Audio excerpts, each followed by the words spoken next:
Hey guys, welcome back to the channel. This is a story about what if Neglected Naruto becomes a jounin at 12. Before I start, please support for more amazing content, and do consider subscribing to my channel and share this video with your friends. This is written by NoNameNeeded and link in description and support writer. Let's start the video. Prologue: the events that happened on October 10th, the day Naruto was born, took place 4 years earlier. His mother is Tsunade and his father is Dan, who was killed a few months before Naruto's birth. Tsunade left Naruto at an orphanage on the day he was born as she couldn't bear to keep him around as he reminded her too much of Dan, and the 4th Hokage sealed the QB inside of Naruto. He is currently 16 and is a jounin. More will be revealed in the story. Knock knock. Enter. You asked to see me, Hokage-sama? Yes, Naruto, come, sit down. Naruto complied, and when he sat down, he leaned forward to hear what Sarutobi wanted him for. The third smiled before he spoke. Naruto, I want you to take on a genin team. A genin team? But why have you suddenly decided that I should be a sensei? Now, you're more than qualified to be a sensei. Besides, there is another reason why I want you to do this. Uchiha Sasuke has now become a genin, and he is to be placed on your team. But wouldn't someone like Kakashi be more appropriate for an Uchiha? Maybe, but Sasuke is obsessed with getting revenge by killing his brother. He would do anything to get the power to do so. He needs someone who has had it like he has. Someone who has had the pains which he has had, who will be able to remind him that there is more to life, to open his eyes. That is why I want you. I don't know. Luckily, I do. You'll be meeting your team tomorrow at 10 at the academy. The other 2 students will be Haruno Sakura. At the mention of a Haruno, Naruto rolled his eyes. He knew what Harunos were like, over-obsessive and an inner self. And Inuzuka Kiba, who I think will be able to learn quite a bit from you, due to your style. Naruto sat there for a while, pondering whether or not to accept, but soon decided that this wasn't optional. Very well, but this means that I'll be able to choose their final test, right? Yes, but remember that I want you to be their sensei. Naruto just waved it off. Yes. You may go now. Naruto then stood up and left, on his way back home to prepare for the following day. The next day. Alright everyone, silence please. Iruka then looked around the room, but nobody was paying attention. Shut up. In a split second, everyone was silent. Good, now I am very pleased that everyone passed, though I had no doubts that you wouldn't. You'll all be placed into teams of 3, all of which will have been made fairly. I'll now call them out. He began to read out teams 1 to 6. Team 7 will consist of Inuzuka Kiba, Haruno Sakura and Uchiha Sasuke. Team 8 will be made of Hyuga Hinata, Abirame Shino and Fushigi Hinwari. For description, look at the bottom of the page. Team 10 will have Yamanaka Ino, Nara Shikamaru and Akimichi Chuji. Alright, that's everyone. Also, your senseis will be Team 7's will be. Iruka smiled as he read the name in his head. He knew this person well. Uzumaki Naruto. Team 8's will be Yuhi Kurinai. Team 10's will be Sarutobi Asuma. Okay then, your senseis should all be coming to collect you soon. And with that, the chatter once again began, and Iruka just sat down heavily on his chair and rubbed his temples. On the board behind him, there were 3 words that were vital to any ninja: underneath. One by one, senseis came and teams went until there were only 3 left. Teams 3, 4 and 7. The door opened once again and in came a person in his mid-teens who was lean, had platinum blonde spiky hair, Ino's hair color, with a braid between his right ear and right eye, which had a leather thong woven into it with wooden beads as well. There were 2 silver rings around the top of his right ear, and his hattai was tied around the top of his left arm, whilst there was some bandaging around his top right arm. He had deep ocean blue eyes, 3 whisker-like marks on each cheek. His attire consisted of a pair of black shinobi sandals, a pair of deep purple cargo pants, a fishnet t-shirt with the typical green jounin vest on top, unzipped. Hey Iruka. How are things going? Long time no see, Naruto. Things have been well anyway. I assume you're here to collect your team? Naturally. Alright Team 7, this is your sensei, Uzumaki Naruto. At the mention of this, the 3 members of Team 7 got plate-sized eyes and their jaws fell to the ground. No way. He can't be our sensei. He's not even that much older than we are. Kiba shouted out, getting barks from Akamaru to back him up. If that is how you feel, then I could always leave and you 3 will have to wait until next year to become genin. Now, there is no need for that. Team 7, you are lucky to have Naruto as your sensei, and you should treat him with respect. He is more than qualified to be your sensei anyway. Iruka shouted. It's alright Iruka, I'm more than used to it anyway. Anyone from Team 7 who doesn't want to wait until next year to become a genin, meet me up on the roof in 10 minutes. Naruto then began to walk out until he stopped. See you later Iruka, and with that, he was gone. 10 minutes later on the roof. The 3 genins were all on the rooftop, sitting on the step, waiting for their sensei to arrive. Seconds passed until there was a poof. When the smoke cleared, there stood their sensei, giving off a fox-like grin. Glad to know that you all decided to give it a shot. Anyway, why don't we all tell us a little about ourselves? Like what? Sakura questioned. Oh, you know the usual, your name, likes, dislikes, hobbies, interests and dreams, that sort of thing. Why don't you go first so that we can see how it's done? Okay then, I guess that's fair. My name's Uzumaki Naruto. I have too many likes to name. Dislikes, I don't really think I have any hobbies. Well, I like training and the sword, I guess. Interests again. There are too many to name. In my dream, well, that's kinda personal, alright. Now why don't you go bubblegum? My name's Haruno Sakura. I like looks at Sasuke and giggles. My dislikes are Enopig. My hobbies and interests are looks at Sasuke and giggles again. As for my dream, looks at Sasuke for the third time and giggles. Naruto's sweat drops. Over obsessive. Okay then. Very nice. How about you, dog breath? Kiba gives Naruto evils before he begins. My name is Inuzuka Kiba. My likes are hanging with Akamaru. My dislikes are people like you who think they are all that. Naruto just shakes his head from side to side. My hobbies are training with Akamaru and my family, and my interests are my family's techniques. And my dream, I want to become the head of my clan.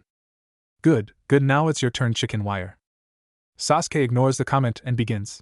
My name is Uchiha Sasuke. I have few likes and many dislikes. I have my hobbies and interest in my dream. It's more of an ambition. As it will happen, I want to revive my clan and kill a certain person. Geez, Sarutobi wasn't kidding with this kid. Great, now, tomorrow morning, we'll be meeting at Training Ground 7 for your final test to see whether or not you're good enough to be genin. But we're already genin. No, the test which you have all done was to see whether or not you would qualify for this test.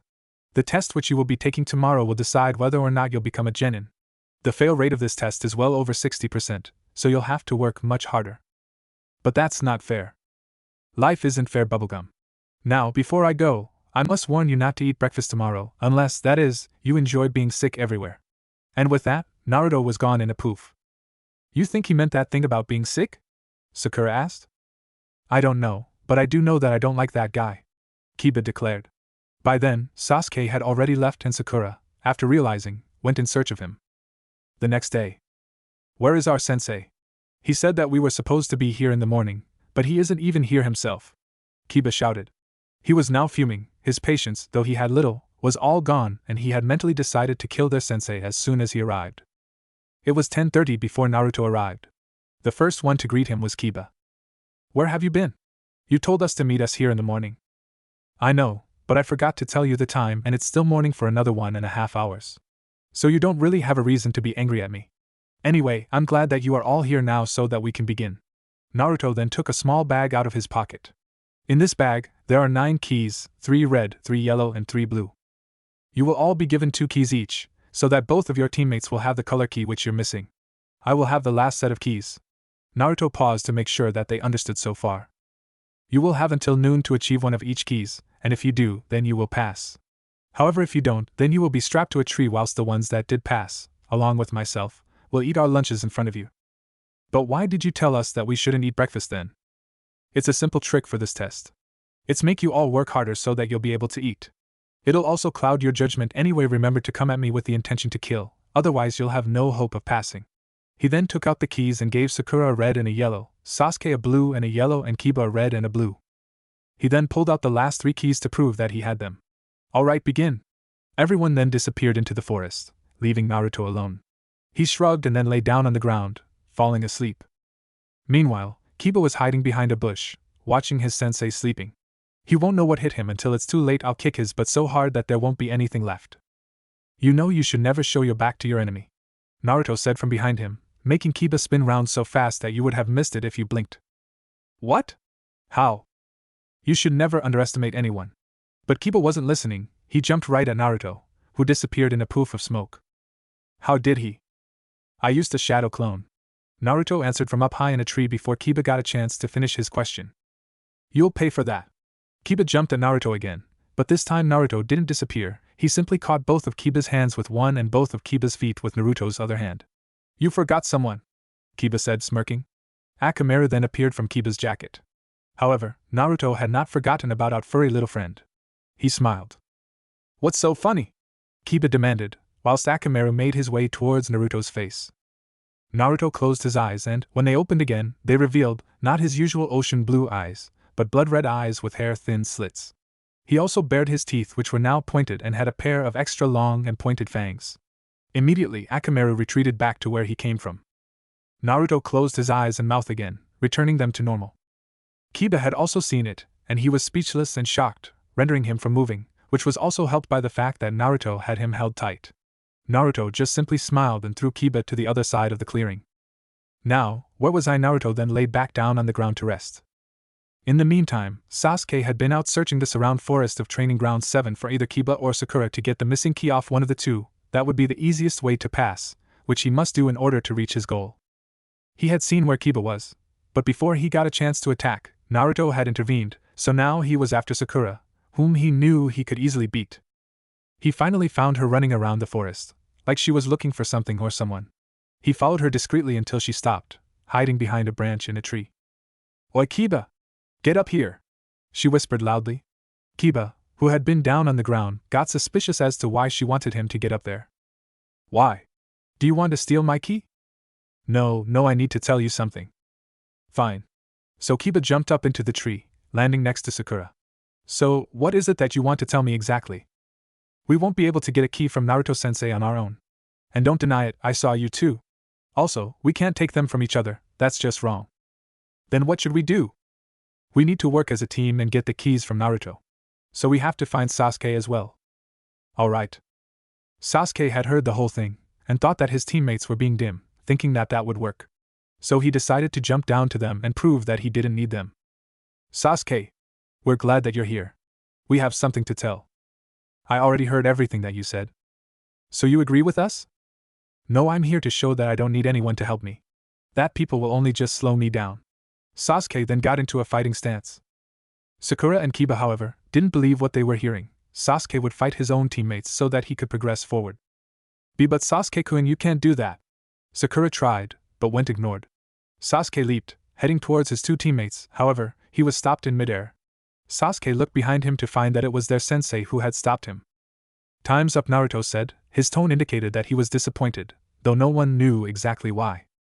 Minutes later, all four of them were back to where they had been right before the test had begun. The three genins were sitting quietly down on the ground whilst Naruto stood up in front of them, his arms crossed and his eyes shut. He stood there for a while, letting the silence linger around them, thoughts shooting through his head, trying to decide what to do.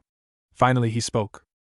"Does anyone remember what was written on the board in Irika's classroom the day when the teams were made?" No answer. Underneath, the key for a ninja, does anyone know what it means then?" No answer. "It means that you must find the hidden truth, rather than going for the obvious or following directly what you have been told. The key to this test was for you to work as a team, not for you to actually get the full set of keys." Naruto finally opened his eyes and looked at his team. "A friend of mine believes that those who break the rules are trash, but those who don't put their teammates first are lower than trash, and I agree with him." "But Naruto-sensei, why did you then give us all different keys, instead of giving us the same ones?" Sakura asked quietly. "I wanted to see if you would take the easy route and take away a teammate's chance at passing, or if you gave your key to a teammate so that they could pass, sacrificing yourself for a teammate, or whether you would all work together to obtain the keys from me. If you did the last two, then I would have passed you all. But only two of you would work as a team." Naruto's gaze went over to Sasuke. "Sasuke, you thought that your teammates would just slow you down, and therefore you chose the easiest way by going against them, even when they offered to work as a team with you. That is not the way in which a ninja must work. However, since two of you got the idea of this test, I will give you all a second chance to prove yourselves." Naruto's gaze shifted to the left, where it was held. Everyone else followed it to find that Naruto was looking at three wooden posts on the other end of the clearing. All three genins looked back at their sensei questionably. Naruto had a smile on his face, slightly devilish. "Sakura, Kiba, both of you will be tied to those stumps over there while Sasuke and I will be eating our lunches." Both Sakura's and Kiba's jaws hit the ground. But that's not fair," Kiba began. "Life isn't fair, Kiba," Naruto retorted as he walked over to his bag and pulled out 2 lengths of rope, using them to tie the 2 genins to the stumps. He also used another piece of rope to tie Akamaru so that he wouldn't bite through Kiba's rope. He then brought out 2 lunch packets, throwing one to Sasuke, who caught it. He began to eat swiftly. Naruto then stood up again.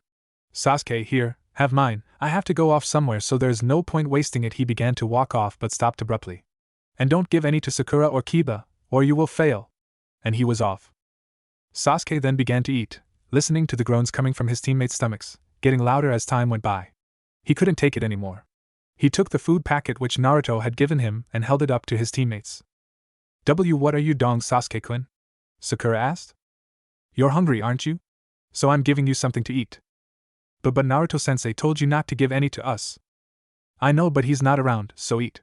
He held out his chopsticks to both of his teammates, who took the food, thankful to Sasuke.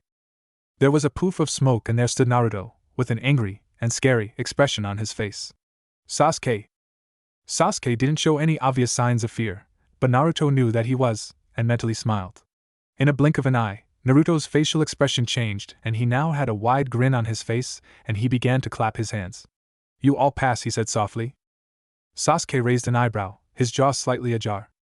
You pass because, even when I explicitly told you not to feed your teammates, you did, meaning that you sacrificed your own chance of passing so that they could eat, which is what I wanted you to do, he said to Sasuke.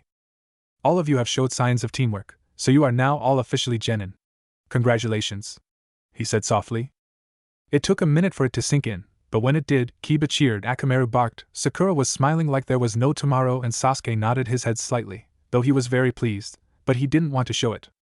But remember, you must carry on working as a team, or you will never advance in the ranks of a ninja. Everyone nodded in understanding. But then Kiba remembered something. Naruto-sensei? Yes. What was it that you pulled back there? I mean the red eyes and stuff. I don't think that you have the right to know that, at least not yet. Why? Is it too good for us or something? I bet it was some sort of genjutsu. Yeah, that's it, it was some sort of genjutsu. Kiba, it wasn't a genjutsu. And just so you know this for future references, my genjutsu isn't all that good. However, I make up for it by exceeding in other areas of the field. So you're telling me that you're not that good at jounin? No, that's not what I'm saying. Then how good are you? I'd rather not say. Why? Because you know that you suck. You know, Kiba, just because you're good at something doesn't mean that you have to flaunt it in everyone's faces.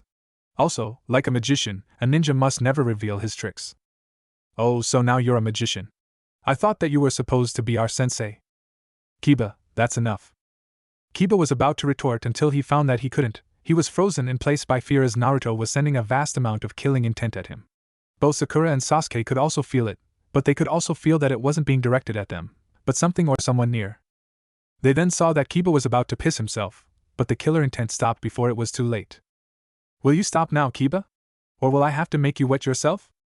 No, I'm good. I'm glad to hear that. Now everyone, meet me here tomorrow at 11 so that we can begin with our missions. Oh, and before I go, if any one of you wishes to find me, there are 3 places to look: my house, Ichiraku Ramen stand, or at the Dingo Dango Cafe. Any questions? How will we know where your house is? Sakura asked. You will all have received letters which contain the information which you need, as I have received a letter containing the information which I need about you. Any other questions? No? Good, I'm off then. And he disappeared in a poof. At the local bar and restaurant, Kakashi was sitting on a stool by the bar, enjoying a drink after the long day which he had had. He let out a long sigh. Hey Kakashi. Said person turned round to find that it was Naruto who had greeted him. Naruto, what are you doing here? You don't drink. I had a feeling that you would be here today, he said. A light chuckle came from Kakashi. I heard that the third made you take on a jounin team. He received a nod as Naruto sat on the stool next to him, turning his head towards Kakashi. I heard that you were also to take one on, but I guess that it didn't go too well since you got that drink there. Right, as always this team was even worse than the last one.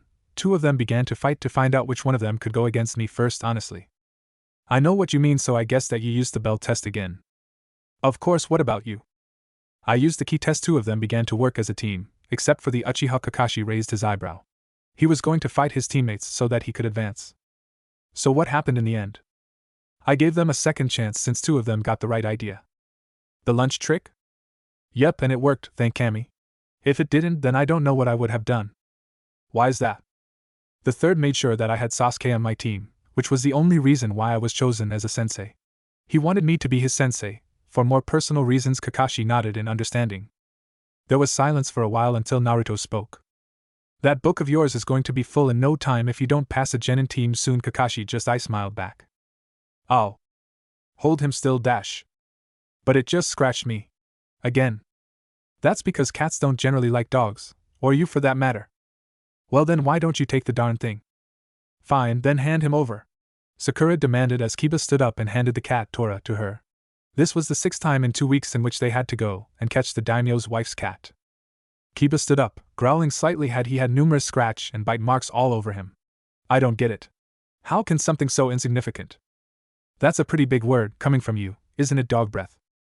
Kiba, along with Sakura and Sasuke, who had been silently leaning against a tree nearby, all turned around to find that it was their sensei who had just insulted Kiba, who just narrowed his eyes and looked about ready to assault Naruto. You know that if you attempt to attack me then you will get your butt kicked. Yeah, right. You just got lucky last time. Oh? And what about the time before that and BF? Alright, I get it. But you still got lucky. Meanwhile, Sakura had been giggling silently to herself. You know Kiba, he has beaten you every single time you tried to attack him. Pretty swiftly if I might add. Just keep your pretty mouth closed if you know what's best for you. Kiba threatened. Now, there is no point in threatening your teammates, only I can do that. And why is that? Because I can hold my threats, unlike some people. You just wait. I'm sure, but before we get too carried away with this lovely discussion, we need to get back to the Hokage so that we can report back from our mission and give the daimyo's wife her cat back. I'm sure that she'll be thrilled. Yes, Naruto-sensei. Sakura beamed. Whatever, Kiba growled to himself. Minutes later, the 4 of them and Tora the cat were in the Hokage's office, standing before said person. Good, Sarutobi said before taking a puff of his pipe. Now I have another drink. No, and no. I'm sick of all of these pointless chores that you call missions. Oh? So what would you have me do then, Kiba? Sarutobi replied with a smile plastered on his face. Well, I'd give us an awesome mission as we would easily be able to complete. Now don't go and get too cocky, Kiba. Naruto hissed, his left eye slightly twitching and a vein evident on his forehead. Meanwhile, Sarutobi just chuckled more to himself. I could give them a C rank, just this once besides, if anything were to go wrong, then Naruto could easily take care of it very well. Huh! Was the answer he got from the people in front of him, excluding Sasuke, who merely raised an eyebrow. I'll give you a C-ranked mission. To see if you can handle it, all you have to do is escort someone back to the Wave Country and guard him as he finishes building a bridge over there to Zuna. Please come on in. The door opened, and in stepped a large man with gray hair and a flask of sake in his hand, no doubt half empty. Team 7, this is your client, Tazuna. Said person looked around the room, not liking what he was seeing. So I paid good money for 3 little brata and a teenager? I expected someone more skilled. Why you dash? Kiba began but was quickly stopped by his sensei. We were hired to protect him, not kill him, Kiba. Naruto scolded, placing Kiba gently back on the floor. Tazuna just scoffed. You don't honestly expect me to accept that these are the people who are supposed to protect me, do you? Tazuna-san, please respect the Hokage. Naruto warned. Indeed, he himself was getting a bit pissed off with the guy. It's quite alright, Naruto Tazuna. With all due respect, this Genin team is fine for the request. Besides, if anything were to go wrong, then Naruto here will be more than qualified for whatever happens.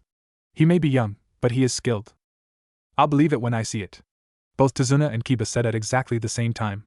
Again, another vein was evident on Naruto's forehead. You will all leave in an hour, so off with you now, the third said cheerfully, said people leaving the room, complaining to themselves about their own troubles. The Hokage couldn't help but chuckle to himself. An hour later, at the gate. All 5 of them were now present at the gates where they were to leave from. Alright everyone, it's time to leave, Naruto said, and with that, he took the first step, followed by everyone else swiftly afterwards. For the first hour they all walked in silence, until Kiba couldn't take it anymore. I doubt that you are that skilled, even if the Hokage did say so himself. He directed this, of course, to Naruto, who didn't respond. Oh, so you're not denying what I just said? Well, that just proves my theory. What theory? Naruto asked, in a slightly non-bothered voice, though he was very sick and tired of the boy and his rants about Naruto. Just that you're only a jounin because the Hokage favors you and stuff, that did it. Naruto couldn't hold it in, however, he took a deep breath before he began to talk. Do you want to know what level I was at your age? This caught the attention of the whole group. Yes, Kiba replied stubbornly. When I was 12 years old, I was an umbu. Everyone in the group stopped dead in their tracks, with eyes wide open and jaws down on the ground. Naruto stopped, turned around and faced everyone. What? It took a couple of minutes before the jaws were picked up. Kiba naturally spoke first. Prove it, he dared, with a smirk evident on his face. Naruto sighed before his hand made its way to the bandaging around the top of his right arm, removing it to show his team what was hidden underneath. His proof. There, on the side of his arm, was the tattoo which every umbu received to show that they were, indeed, an umbu. Sasuke saw it, and was shocked, whilst he thought. He was already an umbu at my age, and I'm still a genin. He can teach me how to beat Itachi. He has strength, I can see it now. Naruto's face showed no emotion, which was very unlike him when he was with his team, as he was always smiling, or twitching when Kiba went too far. His facial expression had an air of authority and strength, one that should not be taken lightly. Will you stop with the ranting now, Kiba? He asked, his voice also lacking emotions. All Kiba could do was stare, until he nodded dumbly. Naruto's face went back to normal as he smiled. Good. Now I think we should carry on walking before it gets too dark. Everyone else followed Naruto's lead. Minutes later, Sakura asked Naruto a question which had been pondering her. Naruto-sensei, can I ask you a question? You mean apart from the one you just asked now? Sure, why not? If you were an umbu at our age, then when did you become a genin? I was 6. Again, Sasuke's eyes widened in shock. He was younger than Itachi was. By a whole year I must get him to teach me and make me stronger. Is that all that you wanted to ask, Sakura? Also, if you were an umbu at our age, then why did you quit? She looked up to her sensei and saw that his face was no longer that of his happy self, but more distanced and sad. I left for more personal reasons. Sakura just nodded slowly. Is there anything else? Nah. Naruto just nodded happily to that as they carried on. They set up camp that night, Naruto keeping alert the whole time, with the help of a certain tenant, whilst he and everyone else slept soundly that night. The next day, they headed off again.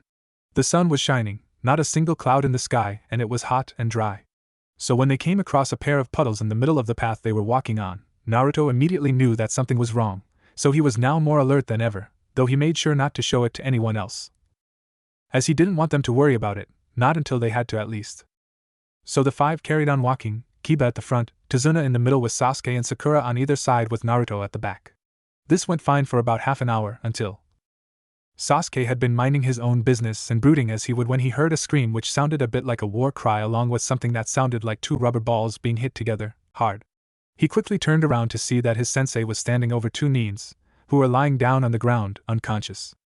What had happened was that Naruto had sensed them come running at them and, when they were close enough, he had jumped up and grabbed the hood of their cloaks, effectively hitting both of their heads together, leaving them unconscious, as they were now.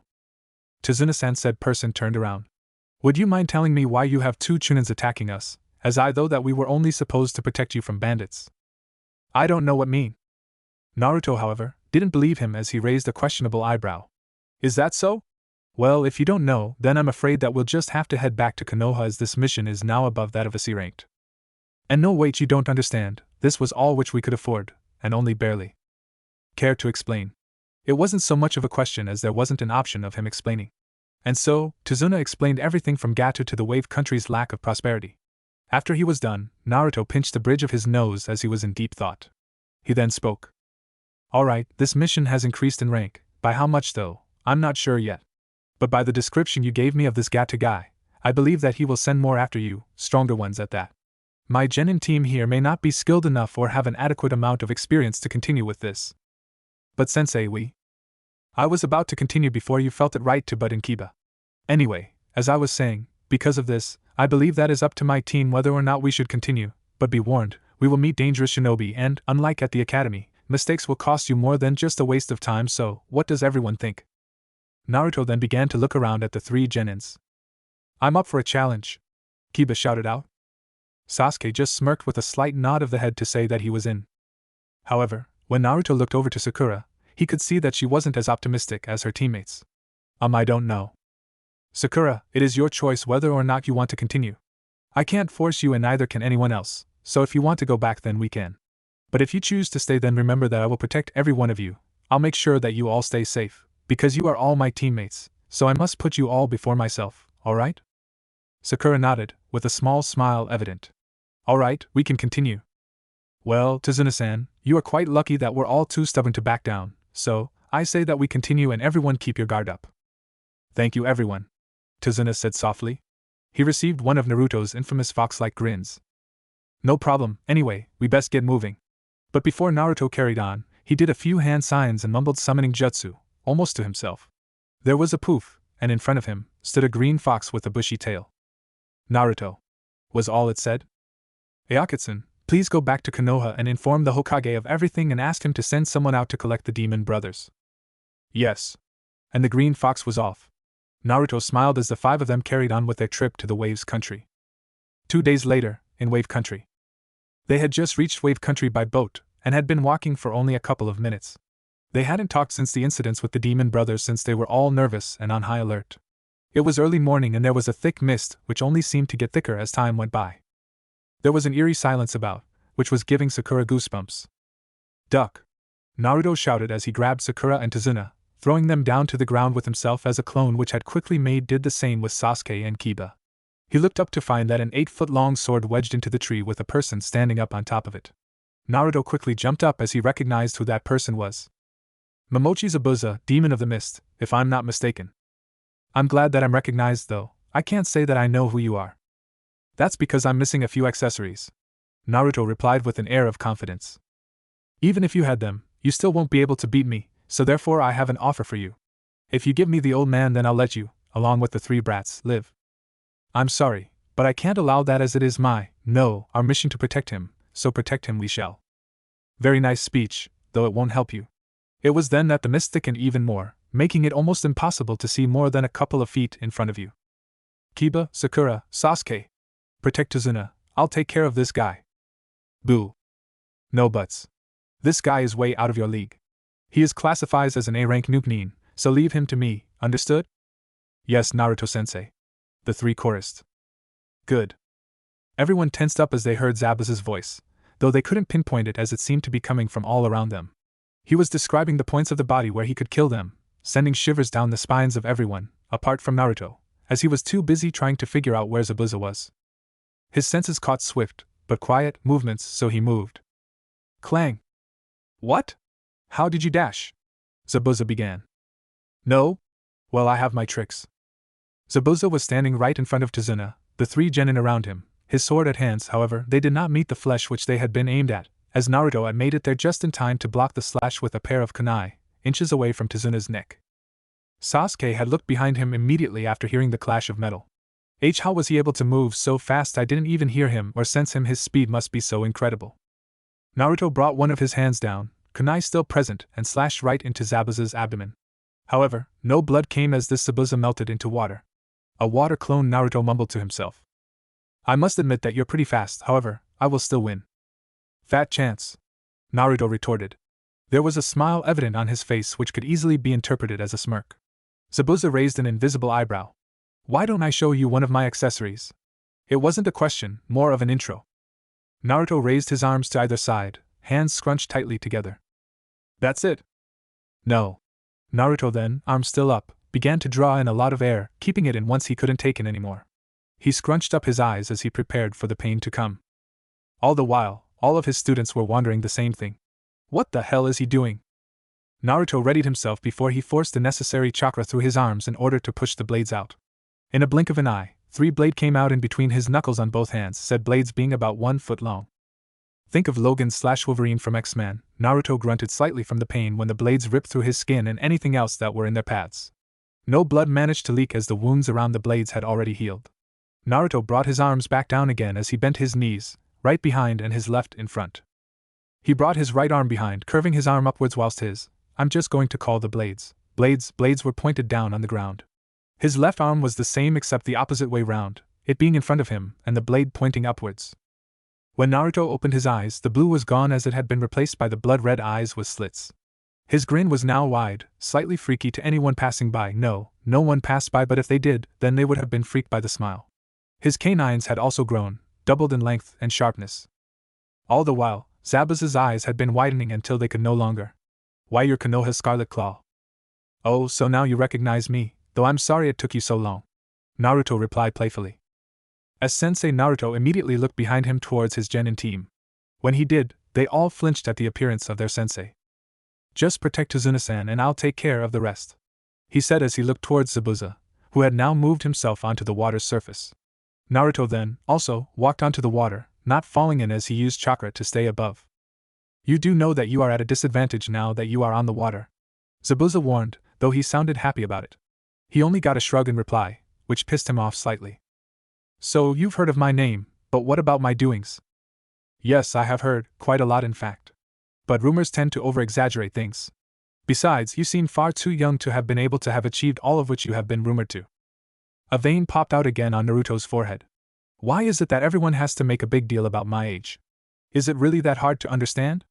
I guess so, yes. Naruto was sick about everyone dissing him just because he was only 16 years of age. He had plenty of experience, and that's what counted, right? The two stood there for a few seconds, both of them motionless, until Naruto crossed his fingers and called Kage Bunshin no Jutsu as 8 shadow clones surrounded Zabuza, each of them throwing shuriken at him before they, too, make hand seals, all of them calling out Shuriken Kage Bunshin no Jutsu. All of the shuriken instantly increased in number, as they were airborne. Zabuza, however, was quick, as he made his own hand seals, calling out, Suetun, Suijin Hiki, as a wall of water rose around him, protecting himself from the shuriken. But Naruto expected this as he had been running straight towards Zabuza, right fist behind him ready to punch Zabuza, blades out. The water wall fell, and when Naruto's fist connected, he found out that that was just another water clone. Naruto looked around but couldn't find any trace of the jounin, so that left him with one option as of where he was, underwater. Naruto jumped and flipped in the air, as a large sword just abruptly pierced through the surface of the water, right where Naruto had been standing not long before. Zabuza quickly appeared. The two then ran straight at the other, prepared to face each other face to face. Zabuza made a high swing, aiming for Naruto's head, but said person just ducked, just like Zabuza expected, so he quickly changed the direction which his sworn was going so that it was now going straight down onto Naruto. However, he stopped it, using his blades crossed together to push it off of him. Zabuza grunted as he jumped back so that he was a fair distance away from the young jounin. He made more hand seals before calling out, Suetun, Suryudan no Jutsu as a huge amount of water rose and formed into the shape of a dragon, it quickly approaching Naruto, who was now making his own hand seals. He shouted out, Futon, Raisin Shuriken as he formed a large wind shuriken in his hand, throwing it directly at the dragon, which dispersed on contact along with the shuriken. Zabuza, again, ran straight towards Naruto, sword ready. Naruto also ran straight at him, however, he was also making hand seals until he finished and called out, Futon, Detapa as a massive wind came straight at Zabuza, blowing him back ruthlessly, slamming him straight into a tree, knocking him unconscious on contact. Naruto carried on running as he was prepared to finish the jounin off but was too slow, as 2 saban needles had pierced Zabuza's neck. Naruto stopped a few meters in front of him, looking in the direction which the saban came from. A hunter nin immediately appeared. Thank you for your assistance. I've been trying to catch him for some time now. Naruto raised an eyebrow as the two smelled similar, with his enhanced sense of smell of cause. Something was not right here, but he would play along. Yes, it's quite alright. The hunter nin then jumped over to Zabuza, throwing him over her shoulder. He could tell that she was a she, despite her attempts at hiding that perspective. The hunter nin then disappeared along with Zabuza and the mist then also disappeared.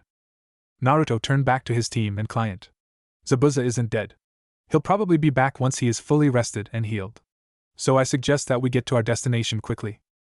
But sensei, that hunter nin killed Zabuza, Sakura said. Sakura, I'm surprised that you didn't know this, but it is near impossible to kill someone with a couple of saban needles. Besides, if she really were a hunter nin, then she would have disposed of Zabuza on the site where he was killed. So I suspect that she is working for him somehow. She? Sakura asked. Yes, the hunter nin was a girl. Anyway, we should get moving. All 5 of them carried on walking, reaching the residence of Tazuna where they met his daughter, Tsunami, and grandson, Inari. Next morning, Naruto awoke and strolled down the stairs to the kitchen as he followed the scent of the breakfast cooking. Oh, how it smelled good. He sat down on the chair and noticed that all of his team were already there, eating their own breakfasts while Akamaru was down on the floor, drinking from a bowl of water. Good morning, Naruto-san. Tsunami greeted, turning her head around for a brief second before walking over to him with a plate, food present on top of it. Thank you? Oh, please, don't thank me, it's the least I could do for you, with you helping my father and all. Naruto just shrugged and began eating. The reason why he was up later than his team was because he had been up most of the night, debating about what to do with the situation they were in. Both Zabuza and the hunter nin were strong, and he couldn't take them both on at the same time, so he would have to prepare his team for the worst. He looked up to find that the 3 genins were finished eating and were all staring at him. He raised a questioning eyebrow. What? He asked plainly. Sakura was the one to speak up. Naruto-sensei, you were just scowling, and Kiba hasn't even said a word to you yet. Hey, Kiba said, rather loudly at that. Oh, sorry about that, I was just thinking and well, yeah, I decided that when you're all ready that we'll go outside so that I can train you all to prepare for future events. Like what, sensei? Because I want you all to be ready for our next encounter with Zabuza and that hunter. I won't be able to take them both at the same time, so I want you all to be prepared, alright? Yes, sensei. Good. Oh, and by the way, Tsunami, I enjoyed the breakfast. An hour later, Naruto had led the three genins into the middle of a large forest, them getting more confused with each step they took. They then abruptly stopped in front of a few very large and wide trees. Alright, you are all going to improve your chakra control by climbing these trees in front of me by. Climbing trees? But how on earth is that going to help us? I mean, I can do that with my eyes closed. Kiba yelled. I was going to explain that before you so nicely interrupted me, so, as I was saying, you will be climbing these trees without the use of your hands. Naruto then put on a smug smile and looked at the three genin in front of him, who all looked confused. You will apply to your feet and release a certain amount so that you can stick to the tree. The higher you climb, the better chakra control you have. If you release too much chakra, then you'll push yourself off of the bark and create a dent. If you release too little, then you won't stick and you'll simply fall off. Use a kunai to mark where you reach so you can see if you improve or not. He looked around again and saw that they had more faith in him now, but they were still a bit confused. I'll show you all once HW to do it. Naruto put his hands together and formed the seal of the ram. The soles of his feet began to glow slightly. He then walked over to a tree and placed one foot on, then another so that he was now walking vertically up, defying gravity. It looked like he was just walking on solid ground. He then jumped back down and landed in a crouching position as he had reached the top of the tree. But I would advise you to start with a run-up, to get more momentum, if you get what I mean. With that, he walked over and sat down on a log, so that he could watch his team begin with their task. Minutes later, he found that Sakura had reached the top on her first try. Well, it seems that Sakura has the best chakra control out of all of you. So, Sakura, come down here. Said girl complied and, when down on the ground, walked over to her sensei. What is it, Naruto-sensei? I thought that you deserved something for finishing this assignment so quickly. He paused as he saw that a smile was now on Sakura's face, reaching from ear to ear. I'll teach you a more difficult method in increasing your chakra control. It is very similar to climbing trees. The difference is that you will be walking on water where you'll have to release different amount of chakra so that you don't fall in. Sasuke, Kiba, carry on with the training, and if you should finish, then go to the bridge and help out there. I'm just going to take Sakura away for a while. And with that, the jounin and the pink-haired kunoichi left and made their way to a small lake they had passed by on the way to the center of the forest. They stopped by that lake and Naruto began to explain the concepts of walking on water. When he was done, he applied chakra to his feet so that he could show the kunoichi. He took one step on the water and continued to walk a couple more steps until he stopped and turned around to face the female genin. Do you understand what I mean? It took a few seconds for her to reply as she had been staring at Naruto's feet. Why, yes, I do. Good, then you'll practice this until you can do it or until you are fetched, alright? He received a nod as Sakura had already begun to apply chakra to her feet. Naruto just walked away to the bridge to do what they came here to do. A week had passed. Both Kiba and Sasuke had completed their tree climbing a few days ago as Sakura was able to stay on the water for a few minutes and managing to walk on it as well. Their sensei had also been building up their stamina by taking them out on long runs every day, followed by a usual routine of push-up, press-ups, sit-ups and such. The three had often complained about this training that they had been receiving, as he hadn't really taught them anything yet, apart from the chakra control exercise, but Naruto had simply replied by saying that you must learn to crawl before you can walk. They had asked him what he meant, and he decided to just tell them what he had been trying to say. They needed to raise their physical level, or else any other training would be pointless. Naruto had decided to go outside to sleep this night, after everyone else had gone to bed. You see, he loved being outside, under the night sky, with the stars shining bright up there. It made him feel calm and, in a way, at peace with everything around him. And tonight, there wasn't a single cloud in the sky. A smile graced his lips. He soon fell asleep. The only sound was an owl, echoing its call. Next day, Naruto lay in the same position which he had been in the night prior. He awoke when he heard some shuffling.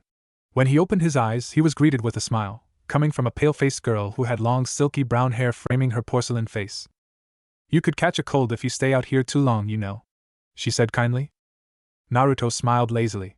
I don't get ill, he replied matter-of-factly, but with kindness evident. He merely received a raised eyebrow. As Naruto sat up, he inhaled a large amount of air through his nose, when he had caught a scent, a familiar one which he could remember clearly.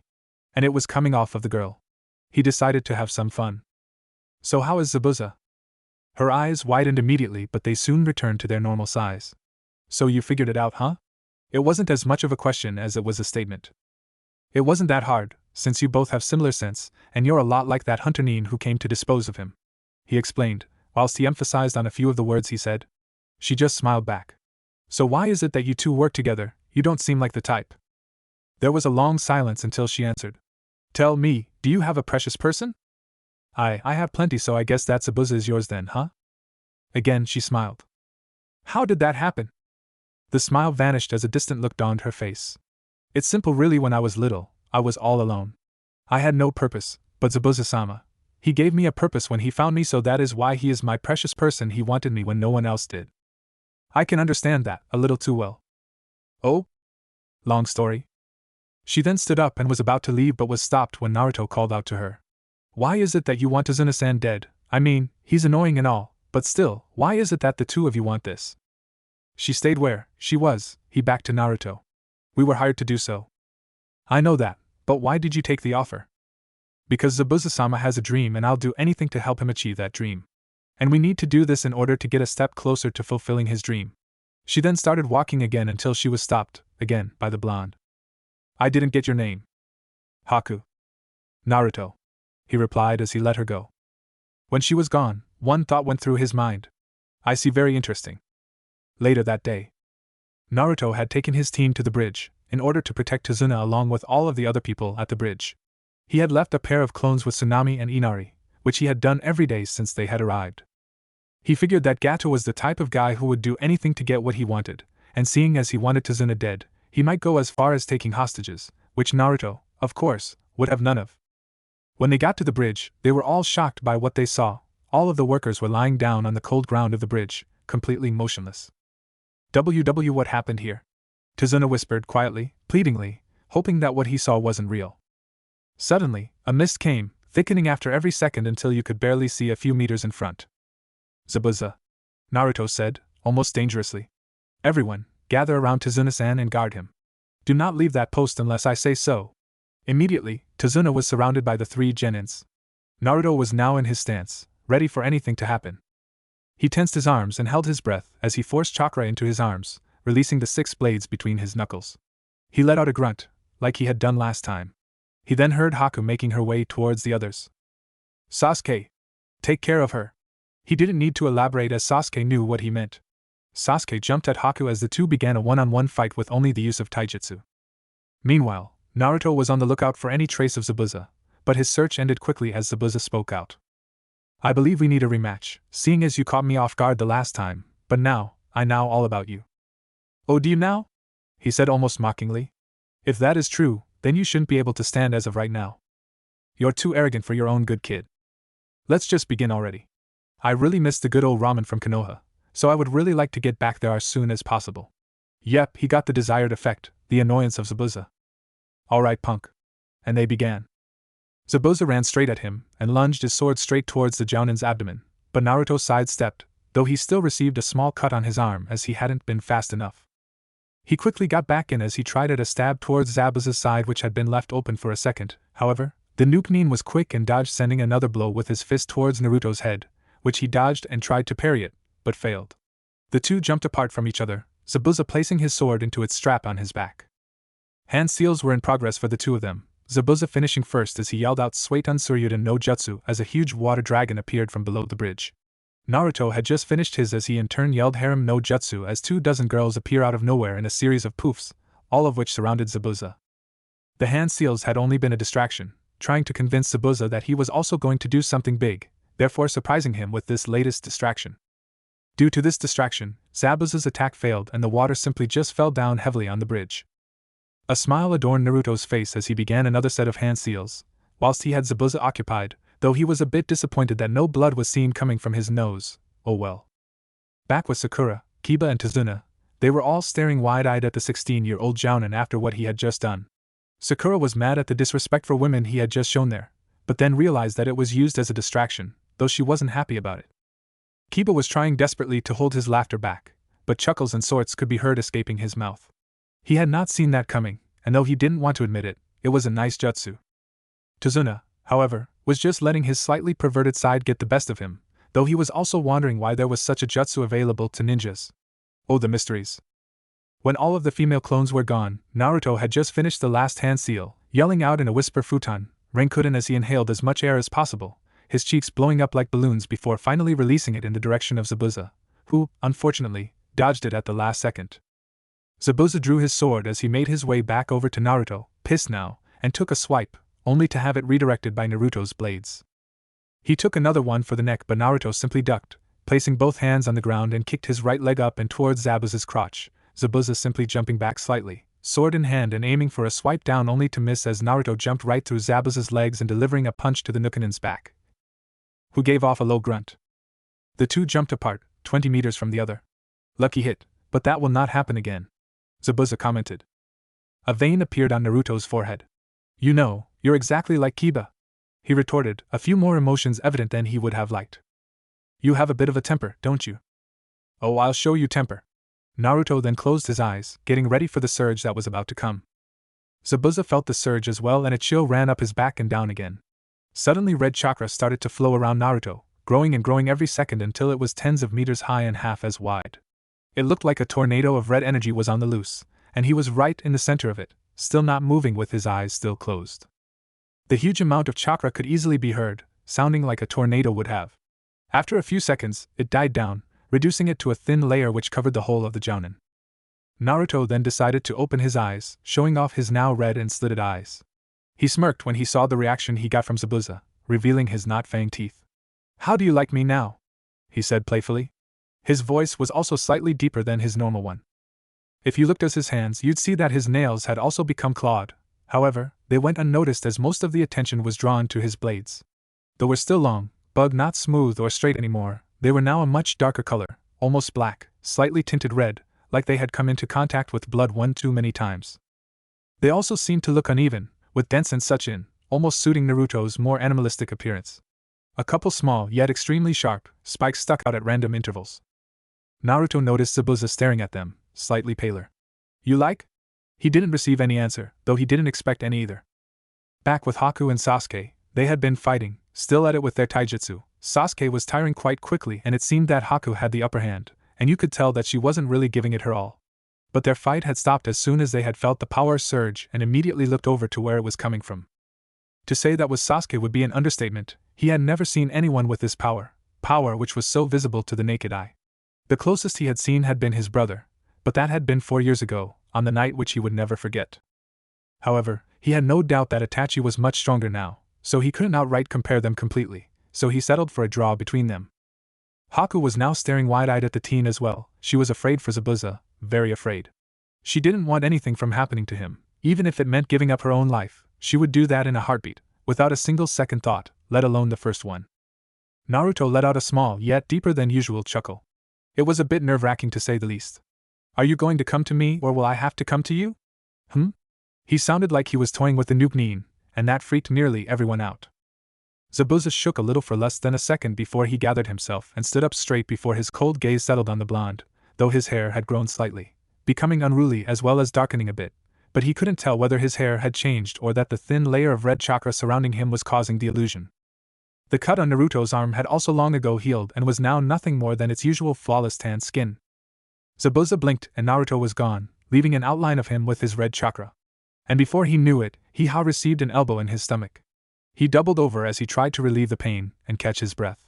He looked up to see the 16-year-old, looking at him and smirking. You still want to go through with this? Again, the playful tone was evident. Deep down, Zabuza would have known, but that would show weakness and he would not get paid. But it was clearly obvious that he was outmatched in skill. So he simply chose not to answer. Oh come on, what's wrong? Cat got your tongue? Or maybe Kiba has it, HM? Zabuza did not like the way Naruto was talking down at him. That would simply not do. It was an insult to his pride.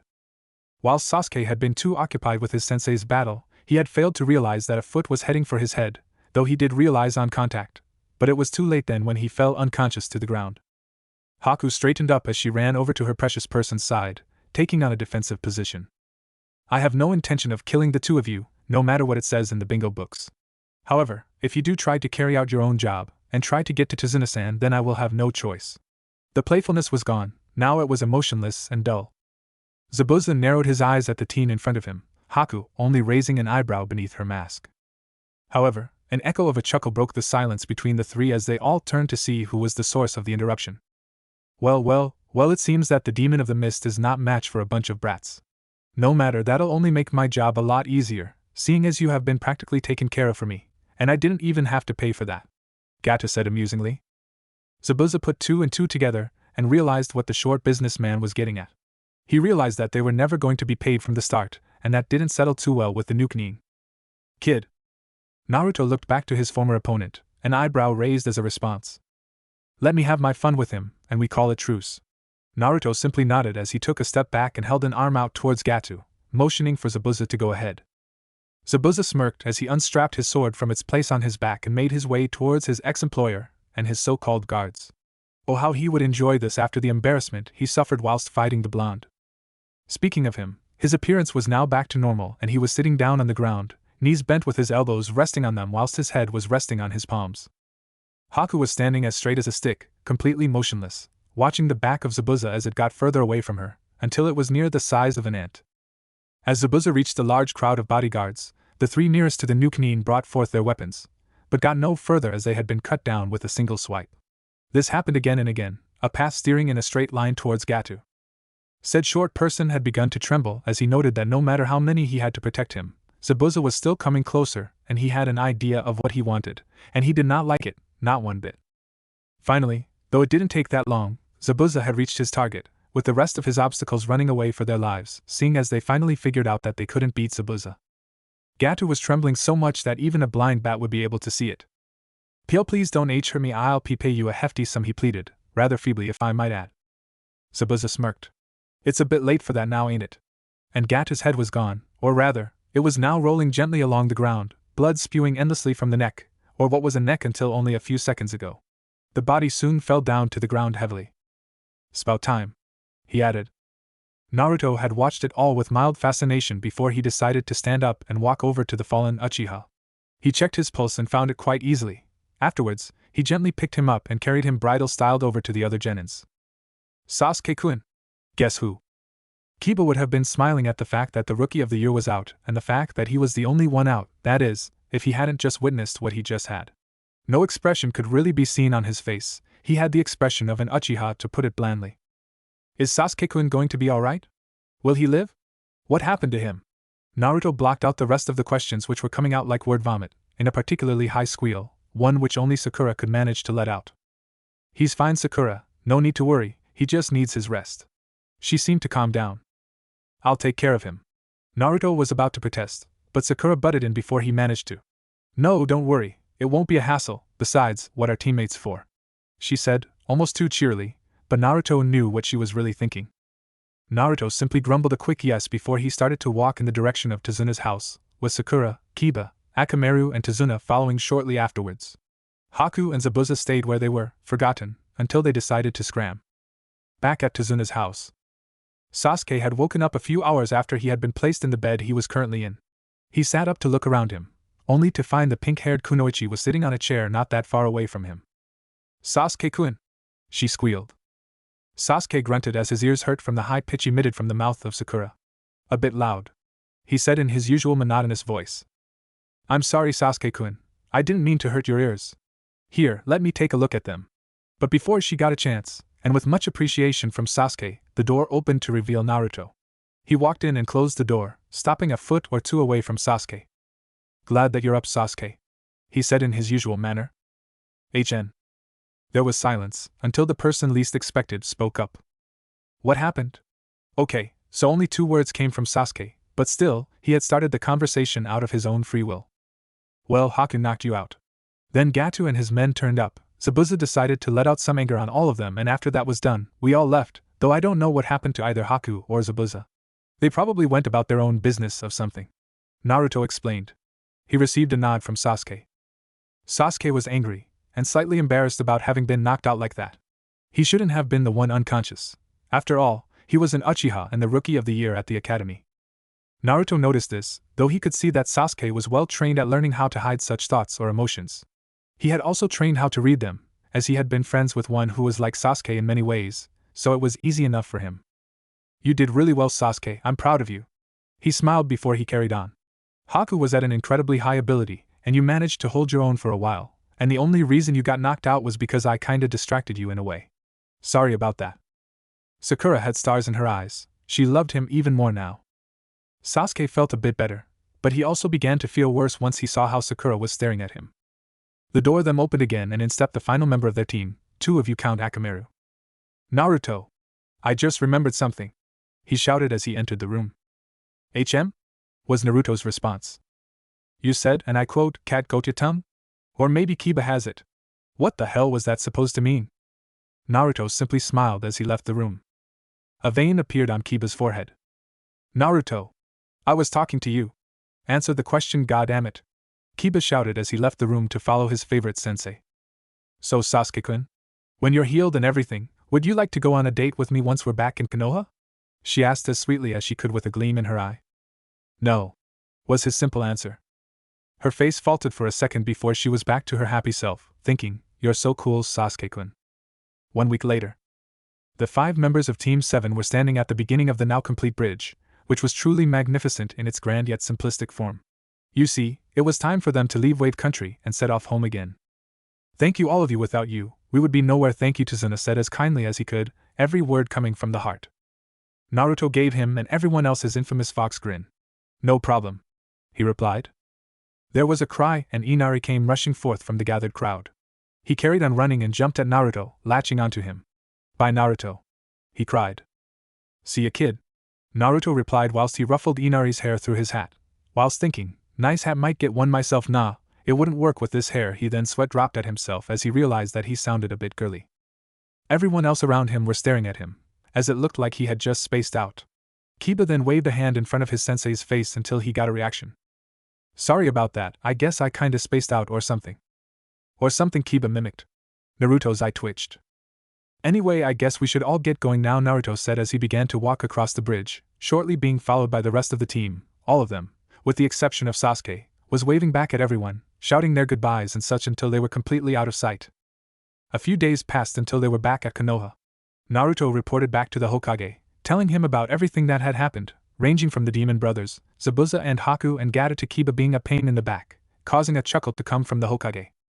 Did you really have to place the Inuzuka on my team? It's bad enough with an arrogant brooder and a starstruck fangirl. Again, the Hokage chuckled before he answered. All of the teams were made so that they all were equal in skill, and because of Sasuke, who was the rookie of the year, you also get Kiba, who got the lowest result, and then you got Sakura, who's an average student. I guess, but he's still so disrespectful, I mean, common, no one's like that. Sarutobi merely raised an eyebrow. I know, but hey, I was only 6, I didn't know any better. Besides, I wasn't as bad as him, was I? He waited for an answer, but none came. Naruto narrowed his eyes dangerously, leaning slightly forward, to increase the message he was getting across. No, of course not. You were very charming back then. Exactly, hey wait, what do you mean by back then? I hope you're not saying what I think you're saying. Sarutobi merely smiled. No, of course. I would never dream of it. Good, now anyway, I'm going to go and get some dango. Once the door was shut, Sarutobi thought to himself, dango, why dango? It isn't the healthiest EA to forget memories, Naruto, not at all. Chapter 4, Deals, Weights and Dango. Okay guys, that's enough for today. We'll continue training in 2 days' time, same place. Naruto announced to his team. He heard a number of groans coming from the 3 as they walked over to him. Even Sasuke was down and tired, not even bothering to hide it. As soon as the 3 were near enough to their sensei, they plopped down to the ground, not caring that much for the pain they received on their behind, as the whole of their bodies hurt like hell. Well, nearly. Naruto-sensei, why do we have to train like this? You haven't even taught us anything yet, Sakura said in between breaths. Naruto gave a small mocking smile. You see, that's where you're wrong, and all of this training I'm giving you is necessary if you want to become great ninjas. You'll need all of the strength, stamina and speed that you've got, and to be honest, none of you were at that high of a level in any of those areas, Kiba being the furthest ahead, and not by much. Besides, what's the point at being able to use a number of great jutsus if you aren't able to last that long in a fight? You see, everything I do makes complete sense. He finished with a smirk. There was silence for a few seconds before Naruto spoke again. So I guess I'll see you 3 in 2 days' time. See ya. Why aren't you going to train us tomorrow, Naruto-sensei? Sakura asked. Damn, and I nearly got away. Well, you see, Sakura, I have some things that I need to do tomorrow, he replied as he scratched the back of his head. What kind of things? Kiba asked suspiciously. Typical Naruto thought. It really isn't any of your business, you know. So, just tell us, Kiba demanded. Naruto hesitated. You could say I'm going to meet up with a friend, I guess, he said, a little unsure. Kiba smirked as an idea popped into his head. A girlfriend, I see. Though I do pity her, he said as he had a finger placed on his chin. A vein appeared on Naruto's forehead. I'm not even meeting up with a female. Kiba's smile increased. Oh, so you're gay, he declared. The vein on Naruto's forehead grew in size as another one also appeared. No. And for your information, I am bi, Naruto declared. He regretted saying those words as soon as they left his mouth. Too late, there's nothing I can do about it now. Kiba raised an eyebrow, shocked at first, but then an evil smirk appeared on his face. So, what are you going to do tomorrow if you're not meeting up with any of your friends, Kiba said. No answer. Kiba raised another eyebrow. Naruto didn't really want to tell them what he was doing tomorrow, so he quickly got an idea. Hey, Kiba! Yeah? Are you by any chance related to Hana? Kiba narrowed his eyes as he nodded slowly. I thought as much. You have the same eyes and hair, though she looks after hers better than you do. He finished with a mocking smirk. How? What are you? Kiba really didn't know what to say. How the heck does he know Hana? Oh, he better tell me, or else he is going to pay. How on earth do you know my sister? He shouted, obviously annoyed. Naruto just smirked before he poofed away. Kiba growled and ran off home. Sakura had just been sitting there, wide-eyed after hearing her sensei declare that he was bi. She did not see that coming. Sasuke didn't know whether to smirk or raise an eyebrow. At the Inuzuka compound, Kiba had quickly returned home in order to find his older sister. He searched throughout the house and found that she was not there, so he decided to go search at the kennels. He was certain that she would be there. Upon entering, he immediately found her feeding the dogs, typical of her. He ran straight towards her and stopped when he was beside her. Hey Kiba, what's up? She asked like she would any other day. Don't what's up me. How do you know Naruto? He demanded. Huh? Do you mean Uzumaki Naruto? Yes. Hana let out a chuckle. Of course I know him, we used to date. At the mention of that last word, Kiba's jaw hit the ground. They dated? Hana chuckled again. What's wrong, Kiba? Why you dated him? Yeah, why is that so hard to believe? Because he's an idiot. How could you date a guy like him? There's nothing wrong with him. In fact, he's very sweet and kind and we're still friends. Friends? Yes, how did you come to know Naruto anyway? He's my sensei. Sensei, you say? He's pretty young to be a sensei, but I guess he is strong enough. Don't tell me you believe that he's of a jounin level. I don't. Oh, thank Kami. He's much stronger. What? And with that, Kiba fainted and hit the floor, Hana's chuckling echoing through the kennels. Next day. Naruto had woken up earlier than usual that day, as he would need to get out before too many people were awake. Besides, he couldn't keep him waiting.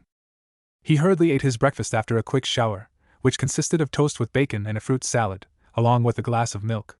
He ran out of his house, naturally locking the door behind him. He ran to the main gates, where he saw two chunins, who were, in fact, a couple of his friends. He also knew that they were always on guard duty this time of the month, so that was why this time of the month was chosen. Hey there, Kotetsu, Izumo, Naruto greeted. How are things going? Kotetsu looked up and smiled. Naruto.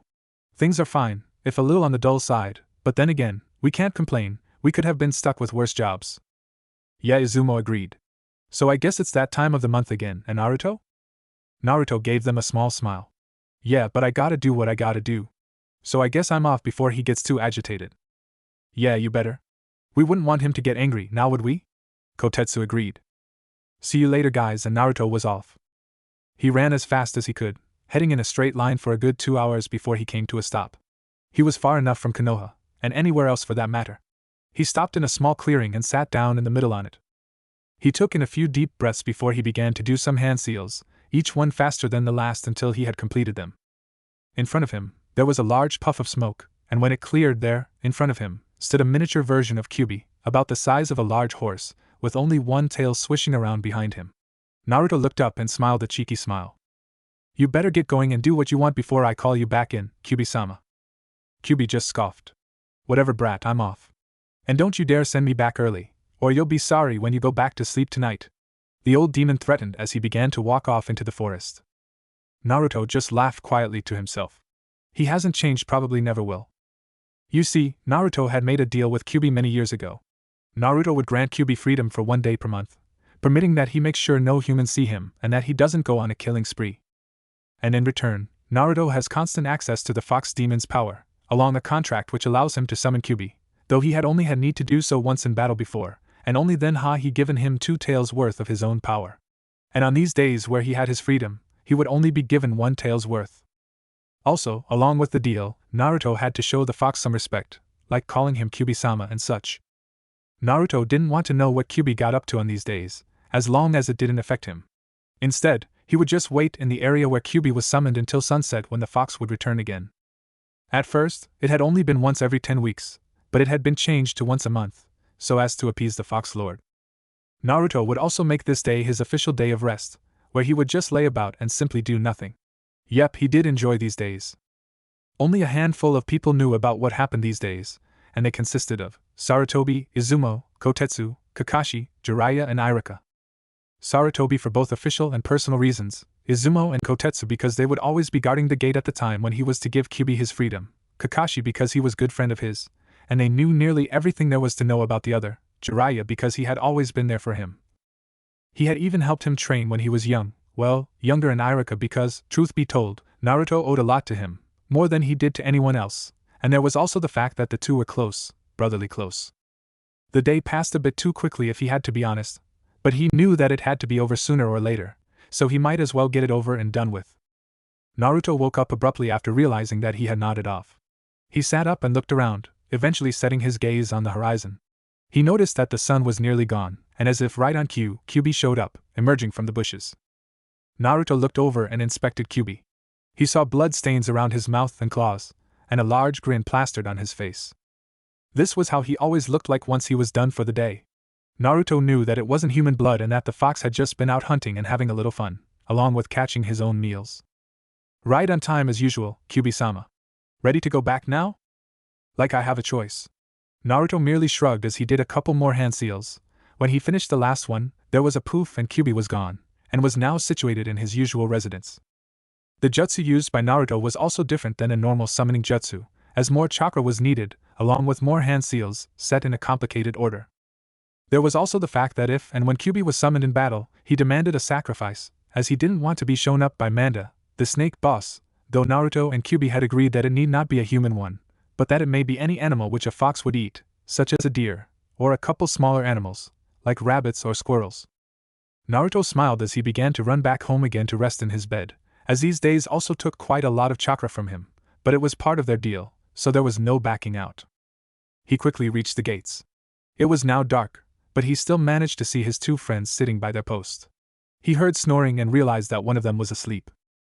Naruto walked over to them and stopped by the desk. Hey Izumo, I guess there wasn't enough excitement for Kotetsu to be able to hold out the whole day, huh? You got that right, Naruto, Izumo replied as he began to wake up the sleeping Chunin by shaking his shoulders. What? I'm up! Kotetsu shouted as he jumped up off his seat, landing awkwardly on the earthy ground. Or down, Naruto joked, earning laughter from both of the Chunins. Everything go okay? Kotetsu asked as he sat back up on his chair, after dusting some dirt off of him. Yeah, like you, I fell asleep, which reminds me, I'd better get back home and catch some sleep. He then began to walk off, waving a hand back at the 2. Lazy jounin, Kotetsu grumbled playfully. I heard that.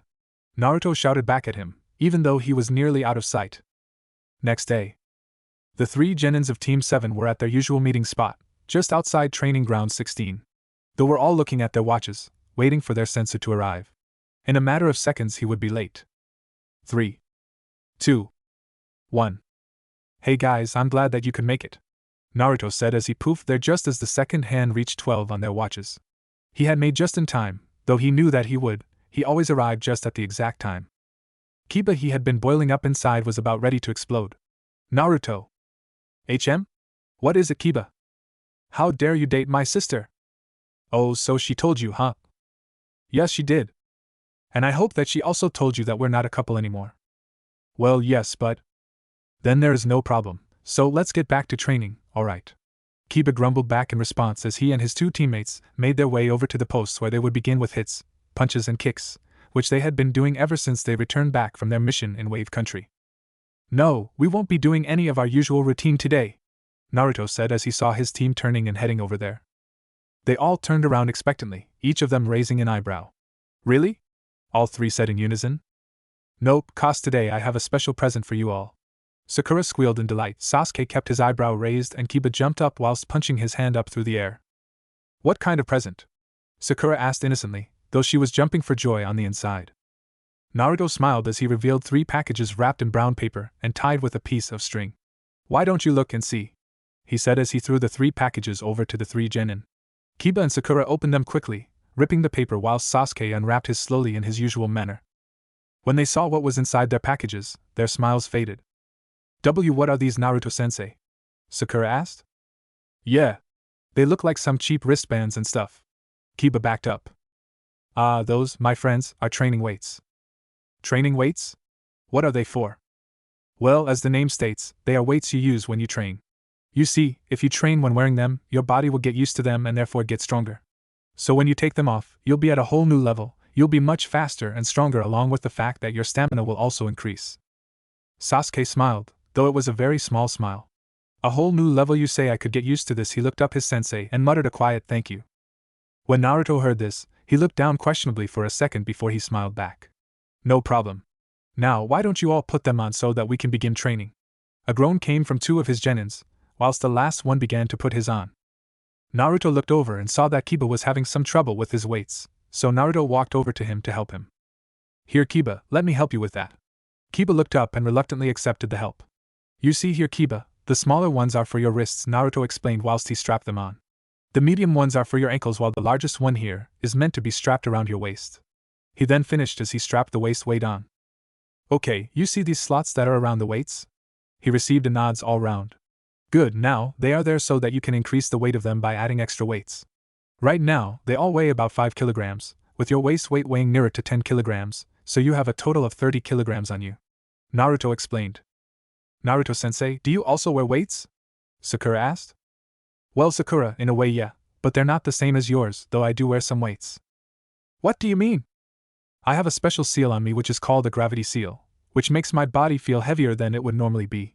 I can change the gravity level which is on me by applying more chakra to it. How come we don't just get a seal instead of these things? Because they take a lot of chakra in both amounts and control to use, along with the fact that they can easily harm one's body if not used correctly. It also takes a long time to place them on your body, and you'll need a seal's master to place them on you. Who did you get to place yours on you? Jiraiya, the Toad Sannin. This earned him a couple of raised eyebrows. Sasuke was pleased, his sensei was working them hard and he had good connections. This could prove to be very useful in the future. Anyway, let's get back to training. I want you all to run around Konoha for the whole of today, with your weights on of course. You will get 3 breaks, one at 11, one at 1:30 for half an hour so that you can have lunch, and the last one at 4. You will be dismissed at 7. Everyone groaned. Alright, get going before I make you put on more weights. The 3 were instantly gone. Naruto smiled to himself. He had also wanted them to have weights so that he could use them against them as threats, like he had just done. Yep, life as a sensei could be very rewarding. At lunchtime, after he had had a couple of bowls of ramen from his favorite ramen stand, he had gone over to the Dingo Dango Cafe to have, surprise surprise, dango. He sat down at a table with a large plate of Chi-Chi dango which had Mitarashi syrup on top. He was about to begin when he heard someone talk to him. Can I sit here? Naruto looked up and saw a woman, shinobi by the looks of her attire, who had purple hair and a plate as large and full as the one which Naruto had. She also had Chi-Chi dango with Mitarashi syrup on top of hers. There isn't any more room apart from that guy over there, she said as she pointed over to a man sitting in a corner, a small empty plate in front of him whilst his finger was busy in his nose. Naruto cringed at the sight. Yes, of course. She thanked him and sat down on the opposite side of the table. The two then began to eat his and her respectable dango in silence, before the purple-haired Kunoichi spoke up. So, what's your story? I'm sorry, I didn't quite catch what you said there. I asked you what your story was. I mean, only someone who has gone through something which they rather would eat that much dango. I should know, she said as she pointed back down at her own plate. Long story, but you could say that I'm trying to get off Pocky. That's not the real reason, she deadpanned. No, but the reason why I want to get off of Pocky is. So what's your story then? I've been eating this stuff ever since I came back from somewhere where I'd rather not go again. Understandable, Naruto said as he swallowed his last piece. He stood up. Your name's Anko, right? Yeah, how did you know that? Should I know who you are? No, not really, I'll see you around, Anko. He waved her goodbye as he left the cafe. Anko was curious as to who he was. He did seem vaguely familiar to her, so she decided that once she was finished here, she would go and ask her good old friend, Kurenai. Half an hour passed before the Genjutsu mistress was found. Hey, Kurenai! Anko shouted her greeting when she stood right behind her. Anko! You don't have to be so loud, you know. I can hear you perfectly well, though I don't know if I'll be able to for long if you keep on shouting like that. Anko just grinned. Yeah, well, I just came to ask you a question, that's all. Oh? And what would that be? Do you know who that kid is, the one with the blonde hair and blue eyes, of jounin rank, I believe? He has 3 weird markings on each cheek. Oh, do you mean Uzumaki Naruto? Anko's eyes widened as she got a flashback. Flashback. Anko was lying in a bed in the hospital. She had been there for a while after she had been left in Konoha by her former sensei, Orochimaru. She hadn't woken since she came, but she was faring well, all things considered. She groaned slightly as she opened her eyes only to be met with blinding white. She squeezed them shut, opting to open them slowly instead. When they were completely open, she looked around hesitantly before she realized where she was.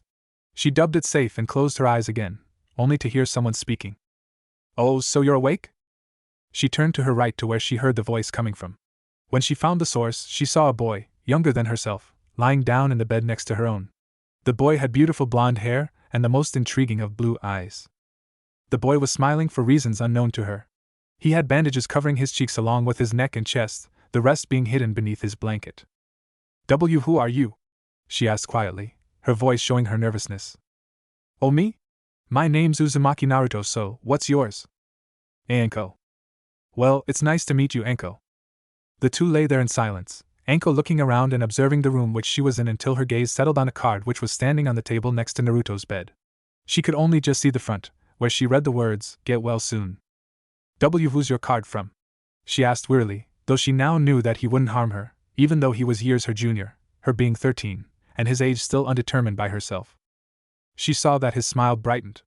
It's from Tachi, he declared, still grinning. Who's Tachi? He's my friend, my best friend. You see, we just took the Chunin exams together, along with our teammate. Though I kinda overdid it in the last round, that's why I'm here. Oh, she then realized what he just said. The Chunin exams? Yep. Though he looked a bit too young to be in the Chunin exams, but she also knew that looks could be deceiving, she had learnt that the hard way. How old are you? 8, but I'll be 9 in 2 months. 8? Uh-huh. And flashback. Are you okay, Anko? You kinda spaced out there, you know. What? Oh yeah, I'm fine, just got caught up in my thoughts, so how do you know him anyway? Well, I only met him a couple months ago when I was assigned as a sensei to a genin team. He was also there, he was assigned a team, and he passed them. He's already a sensei? She thought back to when she was in the hospital all those years ago, and did the maths. Like 16. Yeah, I know, but he's really talented. Thanks, Kurenai, I think I got it now, so I'll be off, see ya. Wait. Yes? Why did you want to know about him? 'Cause I just ran into him at the Dingo Dango Cafe, and he knew my name, so I felt it only right if I knew his. And she was gone. I swear that woman gets crazier the longer I know her. Kurenai mused to herself. The next day, Anko made her way to the Dingo Dango Cafe as she did every day when she wasn't away on missions. Once she had her plate full, she looked round the room and spotted the person whom she had been looking for. She walked over to him and cleared her throat to get his attention. When he looked up, she asked, "Can I sit here?" "Sure thing." And so she sat down. They began to eat their dango until Anko spoke. "So did you become a Chunin back then?" Naruto looked up and smiled. "So you remember, eh?" "Yes, I do, Uzumaki Naruto." He nodded his head in response. "So did you?" "Yep." "Then when did you become a jounin, if you don't mind me asking?" 2 years afterwards, when I was 10. "You don't waste any time, do you?" she said playfully. "I guess I don't, but I learned that you should make the most of what you have, so I guess that I tried to get as far as I could get before anything was to happen." "Makes sense, so why aren't you in the NBA yet?"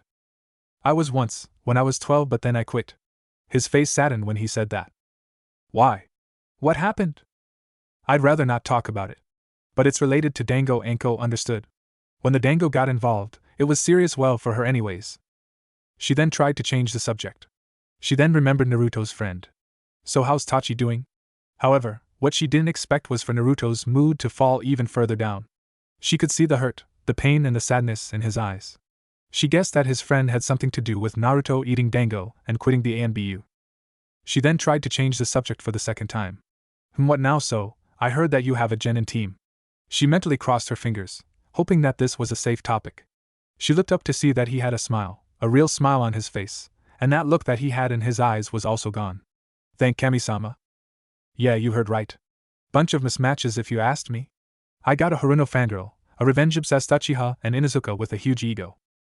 Anko had a twitch in one of her eyes. Yep, that was definitely a bunch of odd ones. She pitied him slightly, and she was also envious as they would surely be amusing to have together. Naruto noticed the look on Anko's face. Very strange batch. He muttered right before he put his last piece of dango in his mouth. Anko shook her head and also ate her last piece. They stood up at the same time, both of them waving to the other as they left to do whatever they were going to do. 2 weeks later. In those 2 weeks, Naruto had increased everyone's weights. Sasuke now had a total of 60 kilograms on, all of his weights doubling in weight, while Kiba had a total of 90 on, his tripling. Sakura had 42 on, 7 on her wrists and ankles and 14 on her waist. They were still carrying on with their laps of Konoha, 2 each morning with push-ups and the sword afterwards. All 3 of them had completed the water walking exercise as well. All in all, they had progressed nicely where their physique was involved. However, they were also getting impatient, as they hadn't been taught any ninjutsu or genjutsu. Also, Kiba had been trying and failing to get Naruto to tell him what the red chakra that Naruto used was and how he got it. Naruto. Kiba, you do know that you should call me Naruto-sensei, right? Since I'm your superior and teacher, after all. Naruto informed the Inuzuka. Whatever. I have a question. No, Kiba, I'm not gonna tell you what my red chakra is. No, that's not what I want to know. I have a new question for you. Oh, then shoot. When did you get your claw things? I got them when I was 12, heading on 13. So is it an ANBU thing? No, not really. So that means that I can also get some of those, right? I wouldn't recommend it, especially if you knew the reason as to why I got them, Naruto replied, ending it with an almost whisper, like he was talking to himself. Kiba raised an eyebrow at the obvious emotion on display. So why'd you get them? Naruto smiled softly. It doesn't matter anyway, they're not for you. What do you mean they aren't for me? They were practically made for me. Naruto let out a long sigh. He had to tell him, Kiba, when you have these, they are extremely painful to use, as they come out straight through your skin between your knuckles, and they also rip right through anything else in their path. You won't be able to heal them and therefore, it'll most likely render your arms useless. Besides, you need a lot of chakra control to be able to draw them correctly. Kiba put a finger in his chin in a thinking manner.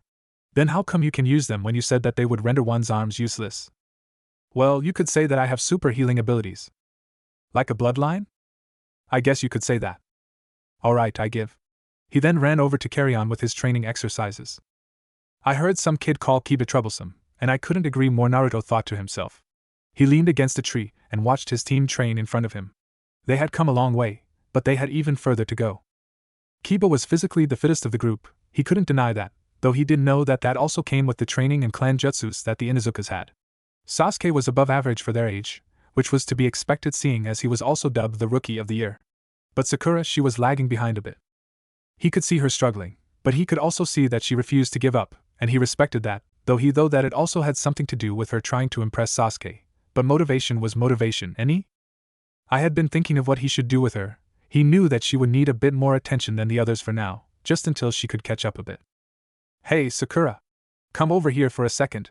He shouted and said girl came running over to him, panting slightly, though she tried to hide it. She slumped down on the ground. Naruto smiled at her as he bent down to her level. He took a deep breath and exhaled it slowly. Sakura, he didn't know where to start. You know that you're behind the others, don't you?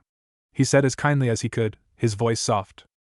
She nodded and looked away, saddened that her sensei had also noticed. But I can see that you're trying and that you're not giving up, and that is very important, and not many are like that. She looked back up and smiled a small smile. Naruto smiled back. You also have a good head on your shoulders, but you need to catch up to the others. She nodded on understanding.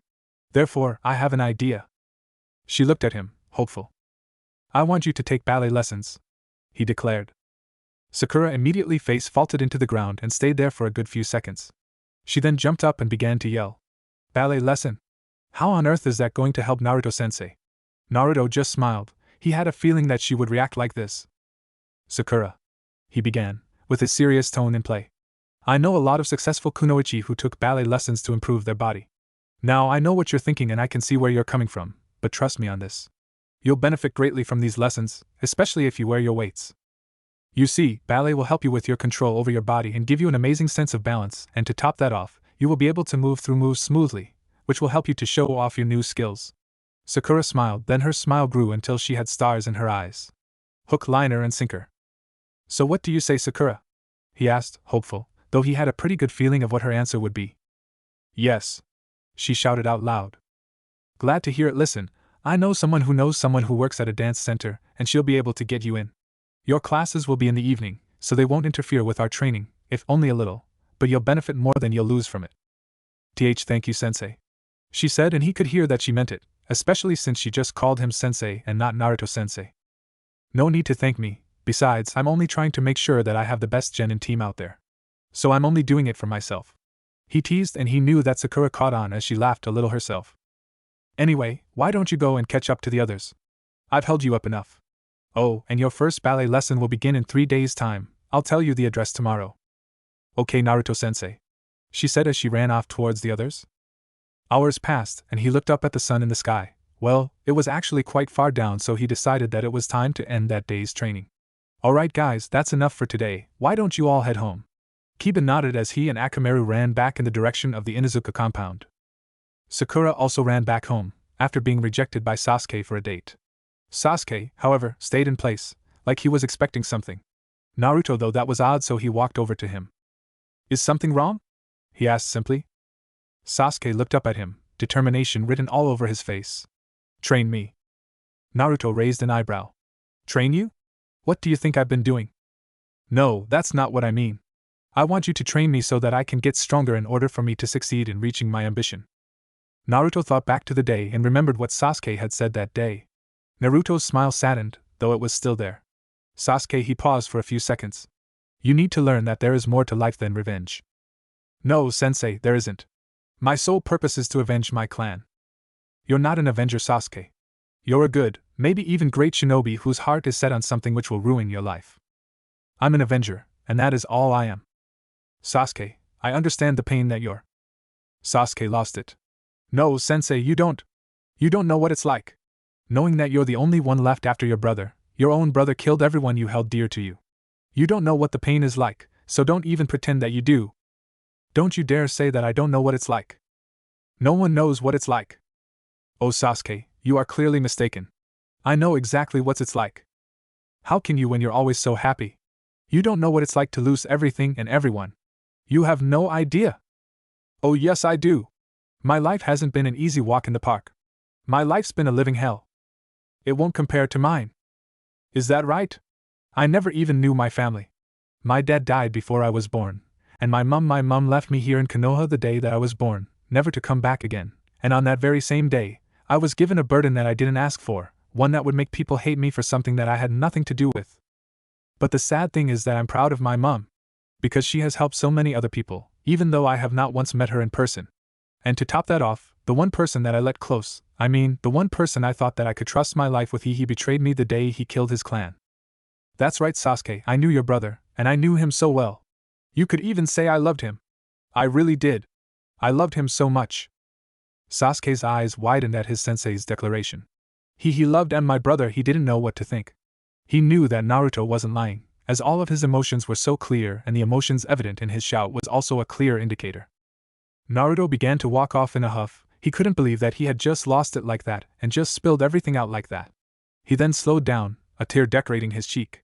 You're not the only one he betrayed, Sasuke, he betrayed me too. He said in an almost whisper, but Sasuke heard it nonetheless. But before the Uchiha could react, his sensei was long gone. Next day. The 3 genins of Team 7 had been waiting at their usual meeting place for a good hour, and there was still no sign of their sensei. Kiba was fuming and Akamaru was barking. Sakura also wasn't in that good a mood, but it did help that her sensei had been able to help her out with her problem the day before. Sasuke, however, was in deep thought, his mind was in utter turmoil, it kept replaying the events that happened the previous day. He loved him, but I don't know how can he act like he does, he just didn't know what to do. But he had decided that morning that he would apologize, which would be a first in a while. However, that was proving to be a bit more difficult than he at first thought, seeing as Naruto wasn't even here yet. I don't get it. Where the heck is he? Kiba shouted to no one in particular. Calm down, Kiba. I'm sure he's just being kept up somewhere, and that he'll get here any minute now. Yep, a New York minute now, she said, dragging out the last of her words. Truth was, she was beginning to get aggravated, but she didn't want to show, especially not in front of Sasuke. Another 15 minutes passed, and there was still not sign of Naruto. I think we should go look for him, Sakura finally said. The others nodded in agreement. The three had spent 2 hours searching before they decided to look in the large woods which were at the borders of Konoha. They jumped from tree to tree to try and find some sort of sign of their sensei, but they found none. However, they suddenly came to a clearing, one which did not look natural and new, by the look of it. It was a huge area. There were trees lying down on the grass-free earth, along with branches and such in between. There were also many craters and dents, and the whole place looked a mess. They were all wondering what could have done this until something caught their eye. Up on a high branch lay a sleeping figure. The three jumped up and landed on nearby branches to look at the sleeping figure, and found it to be none other than their very own sensei. Naruto stirred as he groggily sat up once he woke up. He used one arm to lean back on whilst the other hand was used to rub the sleep out of his eyes. He looked around and noticed his team there, staring at him. What are you? He stopped as he realized why they were here. Oh, I'm sorry, I forgot, and I guess I must have overslept. Why is everything so? Sakura began. Muffed up? Kiba finished. Naruto then looked around sleepily and smiled cheekily. Well, I guess I got a bit carried away last night, eh?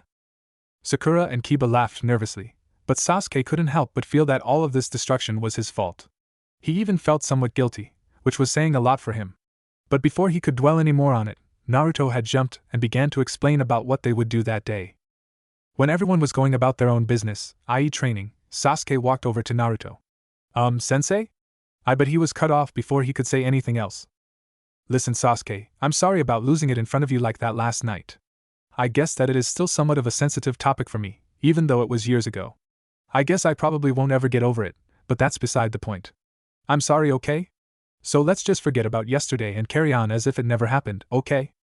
Sasuke took a while to absorb everything before he nodded in agreement. He offered a barely visible smile, but a smile nonetheless, which Naruto did catch, smiling back in response. Sasuke then ran back over to carry on with the routine set for the day. Naruto just leaned against the tree and thought to himself whilst watching his team train. I really should learn to keep a straight face instead of losing it like I did. It would also save more trees from being on the other end of my fist. He chuckled lightly at his own thoughts. 1 week later. Naruto and Anko had been meeting up at the Dingo Dango Cafe over the past 3 weeks whenever they both were free, which had been quite often considering that they were both busy shinobi. They would have their respected shares of dango, and they would talk about whatever came to mind. However, they both met up earlier than usual this day, as Anko had a mission later that day and Naruto had given his team the day off that day, though he didn't specify for what reasons. They both sat at their now usual spot and began eating their dango, silent for once, an eerie silence about them. Anko looked up to see Naruto absent-mindedly poking as random pieces of dango, placing the odd one in his mouth when he felt that it had been poked enough. She didn't know what was wrong with the guy, and frankly, it was quite annoying. She hoped that he would stop soon, but he didn't, creating more frustration for her. She didn't know what to do with him. Meanwhile, Naruto was too deep in though to actually think about, or even acknowledge his tasty treat in front of him.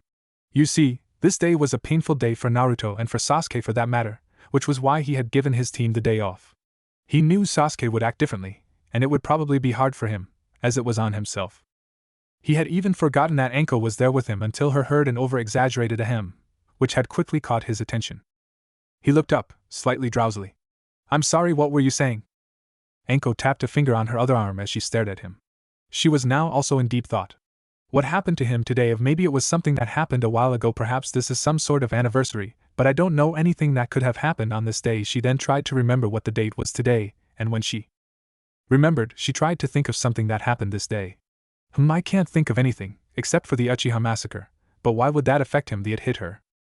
When she had mentioned the guy named Tachi, it had obviously been a nickname for Itachi. Today is the anniversary of the day Uchiha Itachi killed all of the Uchihas.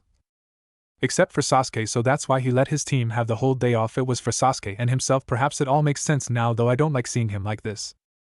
Anko, are you there? Naruto repeated as he waved a hand over Anko's face. Suddenly, she reacted and shook her head whilst Naruto let out a small sigh of relief. He had been getting worried about her. You okay, Anko? Wavya, I'm fine though. I was thinking. She paused. That can't be good, Naruto joked, seemingly out of his earlier bad mood. Anko just smirked as she thought of how to say what she wanted to say. You know, Naruto, we've been meeting up with each other for a while, and we've had fun, right? Yeah. Naruto replied, uncertain of where this was going. So what would you say to us two going out on a date? Naruto raised an eyebrow. You mean like a date? Yeah, unless you don't want to, of course. Naruto smirked, raising his hand up to his chin in a thinking manner, looking up in the corner of his eyes. I'd have to think about that, he joked. His smirk then turned into a smile, looking straight into her eyes. When and where? Was his simple reply, receiving a smile back from Anko, who was glad for 3 reasons, 1 being that Naruto's mood was lifted, 2 was her being the one able to lift it, and 3, the two of them were going to go on a date. Naruto and Anko were walking back from their first date together. They had gone out to eat and they had both found out that the other quite enjoyed pulling pranks, so they had spent a good few hours doing so, where many of their friends had become victims, Kakashi getting pranked twice. They both knew that they would be the culprits of it all, but they both thought that it was worth it in the end. It was nice to be doing one of their favorite pastimes with someone which they liked. The two were walking through the park, side by side with Anko smirking. Why was she smirking? Well, it was quite simple actually. She could see Naruto out of the corner of her eye, and she could see his hand twitching slightly, and that he looked to be a bit nervous. She knew his intentions and she thought it sweet in a way, though she was getting a bit impatient with the waiting, so she decided to do something about it. She let out a long sigh as she grabbed his hand in her own and held it tightly, though not too tightly, just perfectly in fact. He also let out a sigh of relief and turned to face Anko, with a sweet smile, as she dubbed it. She liked it, there was something there, it was kind and soft, yet it was cheeky and sly in a way. Yes, that smile had the essence of a fox in it, and she absolutely loved it, so she smiled back again. Naruto, in turn, also adored Anko's smile. He noticed that when she smiled, she closed her eyes and they became to upside-down U shapes as her smile was wide and cheerful. He could get used to that, in fact, he already was, and it didn't take that long. Now hand in hand they were walking through the park, a half-moon behind them. After a few minutes, Anko suddenly let go of Naruto's hand and freed hers from his. He stopped and looked at her confused. Well, he would have if she was facing him, as she was in fact walking away from him, towards a random tree, where she stopped, turned around to face Naruto and leaned her back against the tree. The moonlight bathed over her, and her eyes sparkled and Naruto saw the playful smile plastered on her face. Everything was silent for a few seconds before Anko broke the silence. Well, aren't you gonna come over here and kiss me? She said it almost teasingly. Naruto grinned as he walked over to her. When he stopped, he was half a meter in front of her, and he cocked his head to the side mischievously. I'm not quite sure. I'm waiting. She then fluttered her eyelashes flirtatiously. Naruto smirked as he leaned his head closer to hers, placing a hand against the bark of the tree, right next to her head, to steady him. Their lips met softly, as they shared a slow tender kiss which they held for a few seconds. Naruto broke the kiss and leaned his forehead against hers, looking into her eyes for a second before his gaze lowered and settled onto her lips, which were quickly met with his own again, except this time their kiss was harder and more lustful.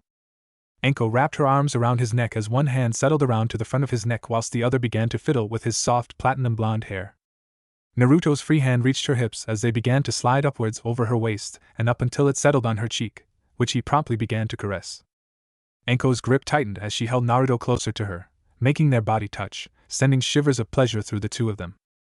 Naruto, not being able to wait any longer, slid his tongue across Anko's bottom lip, before nipping it with his teeth, asking for entrance, which she quickly allowed without a second thought. Naruto's tongue slid in and began to explore throughout her mouth, enjoying and soaking in her taste. Anko willingly let out a moan of pleasure at the feel of his soft tongue. She began to fight back with her own tongue, but Naruto still dominated the kiss, not that she was complaining. Anko then began to hook her leg around Naruto's, sliding it slowly up and down, its pace accelerating ever so slowly. The kiss then deepened, but it didn't last much longer as the two were running out of oxygen. The kiss broke and Naruto promptly placed his forehead against hers once again. They looked into the other's eyes and almost got lost until Naruto noted the pink blush present on Anko's cheeks, and her face in general. He also noted that he was slightly taller than her, despite the age gap of 5 years, her being the older of the two. Naruto lowered his hand from her cheeks and wrapped it around her waist, along with his other one, pulling her into a hug, which she gladly returned. Naruto turned his head inward and inhaled the scent of her hair for a few seconds, Anko getting a slight shiver from the closeness of the two. You smell good, Naruto quietly said out of thin air. Anko let out a short amused giggle, which was rare for her. You like? I bought the shampoo especially for tonight. His reply was muffled by her hair, which smelled of a combination of lavender and jasmine. Naruto brought up a hand and raked his fingers through her hair, stroking her scalp once over. He slowly loosened his grip on her until they broke away from each other, except that they were holding hands again. Naruto smiled softly at Anko before looking away, towards the direction of her apartment. The two began to walk in that direction. They took their time, walking in a comfortable silence, both of them sneaking glances at the other, and when they both looked at the same time, they would smile and look away again. Within an hour, they had reached her apartment, which was a decent-sized flat on the second floor, which was also the top floor of the building. They stopped outside the main door. "You want to come inside?" Anko asked softly. "Not tonight, Anko-chan. I have to get up early to meet up with my genin team in the morning, maybe another night." He then gave her a soft peck on the lips. She looked at him in the eye, a thoughtful expression on her face. "So you're implying that, Dash? That I definitely think that we should go on another date together soon." Anko leaned her head closer, quietly saying, "Sounds good to me." Before giving him a peck on the lips, promptly releasing herself from his grip, digging her hand into one of the many pockets on her tan trench coat, in search of her house keys, all the while keeping eye contact with Naruto. When she found them, she pulled them out and dangled them in the air, filling the hall with a jingle-like sound. "I guess I'd better get going, Anko-chan. I'll see you around." He smiled and waved at her, Anko doing the same, as he turned around and left, leaving Anko still standing in the hallway. She quickly shook herself out of her daze, unlocked the door, walked in, locked the door, and did whatever had to be done before going to bed, falling asleep with a small smile plastered on her face, Naruto doing the exact same thing once he reached his house. 1 week later. 3, 2, 1. Morning team. Naruto shouted out as he walked towards the three genins without a second to spare. "Good morning, sensei," Sakura chimed. Her male teammates just grunted in response. "Alright everyone, I have something to give you all, so gather around." Immediately all three people were sitting around him, Kiba being especially excited. Okay, Naruto dug his hand into his pocket, and when he found what he was looking for, pulled it out of his pocket. In his hand were 6 pieces of paper, 3 were about an A5 and white, whilst the other 3 were small and a cream color. He passed the 3 larger pieces around to everyone. "I have nominated you all for the upcoming Chunin exams, and all you have to do is to fill in these forms which I have given you all. You have a week to decide whether or not you'll be participating or not." Naruto then looked around to study the others' faces. He could tell that Kiba was getting cocky, probably thinking that he'd get promoted to Chunin like it was nothing. "Before you make your decision, let me just tell you that the Chunin exams are very difficult and many genins have died during them, so if you have even the slightest hint of doubt, it would be best for you not to participate. However, I have been training you slightly differently from how other jounins train their genin teams, so I know that you are all strong enough to participate, but it also depends on your confidence in yourself. The choice is solely yours and no one else can make it for you." There was silence for a while before Naruto spoke again. "Alright, I also have something else to give you." He passed the other 3 pieces of paper around. "You are Naruto, what are these for?" "They're all blank," Kiba stated. "These, Kiba, are used to find what affinity you have." Now he pulled out another one from his pocket. "I'll show you how it works, then I'll explain it all to you and then you can try." Naruto focused some of his chakra into the paper. It split in half, whilst one half turned slightly soggy and the other got a few flames started, but not enough to burn the whole half. Naruto looked around at the others and saw that they were staring intently at the pieces of paper. "Okay, since mine was cut in half first, that means I have an affinity for wind. However, because one half also turned slightly soggy, it means that I have a lesser affinity for water, along with fire since the other half combusted a little. Normally, ninjas only have one affinity, but jounin ranks and above can sometimes gain another affinity. Okay, to test out your affinity, you must concentrate some of your chakra into your piece of paper, and then we just have to see what happens. Also, if it crumbles, it means you have an affinity for lightning, while if it turns to dust, you have an affinity for earth, understood? Good, now why don't you all have a go?" And so they did. Sakura was the first to get as hers turned soggy. Sasuke got it next and his erupted into flames. Kiba got it soon after and his turned to dust. Alright, so that means that Sakura has an affinity for water types, Sasuke has one for fire types whilst Kiba has one for earth types. It's good to have a combination on a team.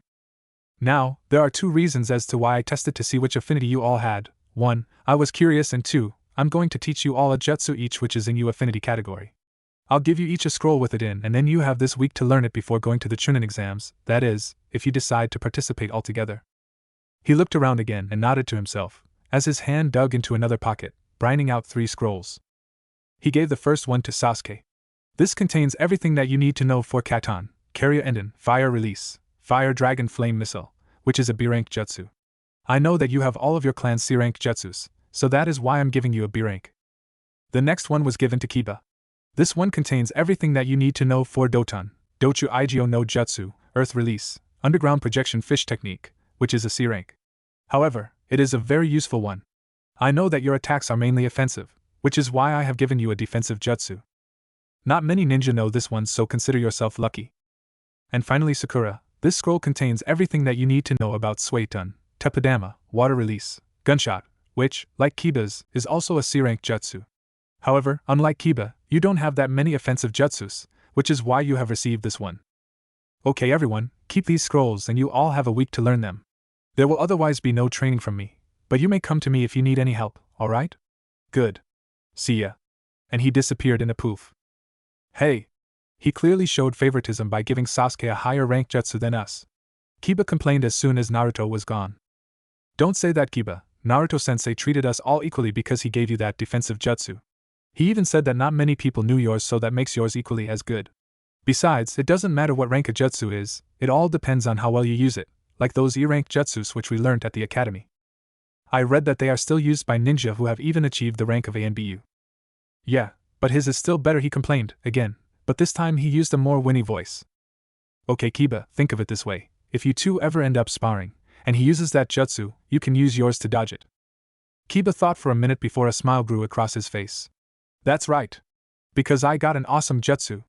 And with that he ran off, with Akamaru by his side. Sakura slapped herself on the forehead for his stupidity.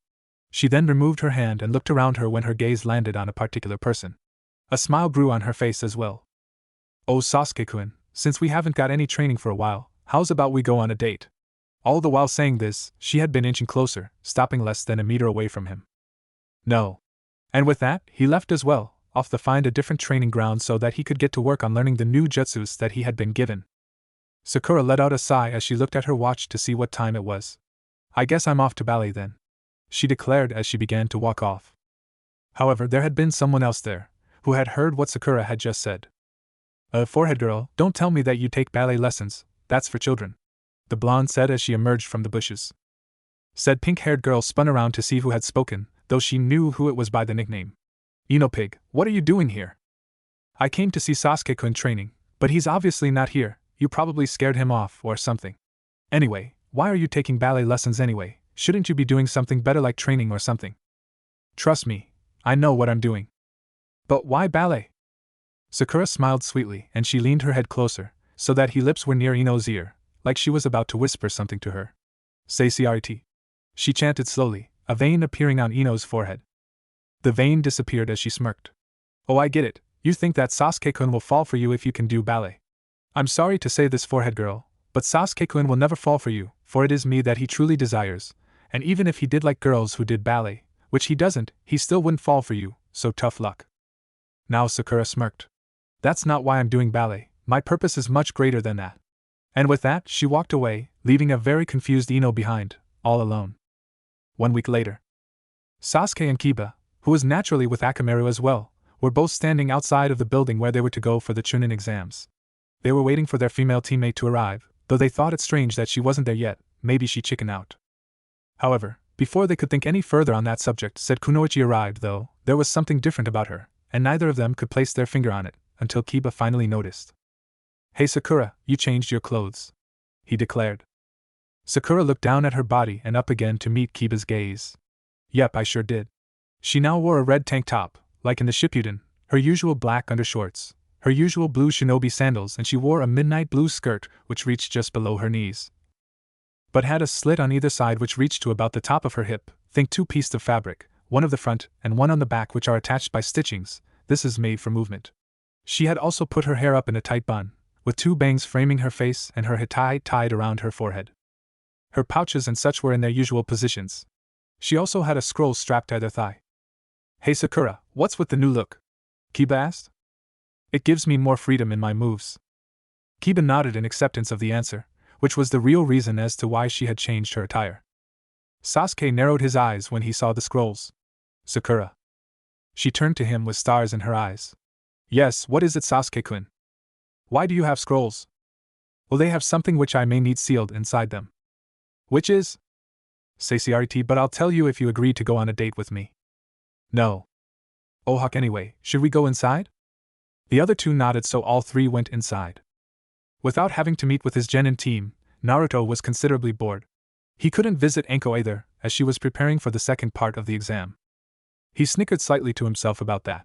He wished he could be there to see all of their faces. He knew what she could be like, but that was one of the things he liked about her. She was individual and she wasn't a pushover. He knew that from personal experience, as they'd also trained together, the pair of them. At first, he hadn't been going all out on her. He didn't want to hurt her after all. But she didn't take that too well, and let's just say that he envied a turtle for the simply fact that they had a shell to hide in. Anko couldn't be downright scary when she wanted to be, which was why he didn't envy the jounin candidates. He smiled to himself, proud that his team had all chosen to enter the exams on their own accord. He didn't imagine that being a sensei could make one feel so good. He might take one another team when his current one had been promoted to higher status. Maybe. Or perhaps not. It probably wouldn't be the same. Grumble. Naruto blushed at the noise his stomach made, but he got the message loud and clear. Time to visit the old man, he said happily to himself as he jumped up onto the roof of a nearby building so that it would be easier to, and faster, to get to Ichiraku. When he reached his destination, he sat down in his usual stool. Naruto. Said person looked up to find I am standing there in front of him, behind the counter, a big smile plastered on her face. He smiled back at her. I haven't seen you in ages, why haven't you visited us? She pouted, looking hurt, though Naruto could easily see the amusement present in her eyes. Naruto simply shrugged. I guess I've been spending a lot of time training my genin team and then any extra time I spend with Anko-chan. Anko-chan? She smiled and raised an eyebrow. Say, have you got yourself a new girlfriend? Which finished with a wink. Yeah, he replied softly, having a faraway look in his eyes. But he was brought out of whatever he was thinking about by a loud squeal coming from the brunette. Ah. That's so cute. Naruto blushed lightly, but I caught it. Have I met her? She asked, generally curious. I don't think so, but she's got purple hair, up in a ponytail, and always wears a tan trench coat. Thank God the last bit was whispered to himself, but I caught it nonetheless. What do you mean by that? Oh well, you see she kinda has a very individual choice of clothing. It's kinda, well, revealing, and the trench coat is the only thing covering her up properly. Naruto blushed as he scratched the back of his head. Iam's eyes widened. You're dating her? Which was followed by her waving her arms round animatedly, which, surprisingly, Naruto managed to understand as her describing Anko. Yep. Iam blinked olishly. What? Do I have something on my face? Oh no, you don't. I just didn't think that was the type of person you'd go after. I mean, she's pretty, of course, but what? She giggled slightly. I don't know, I guess you're just growing up is all.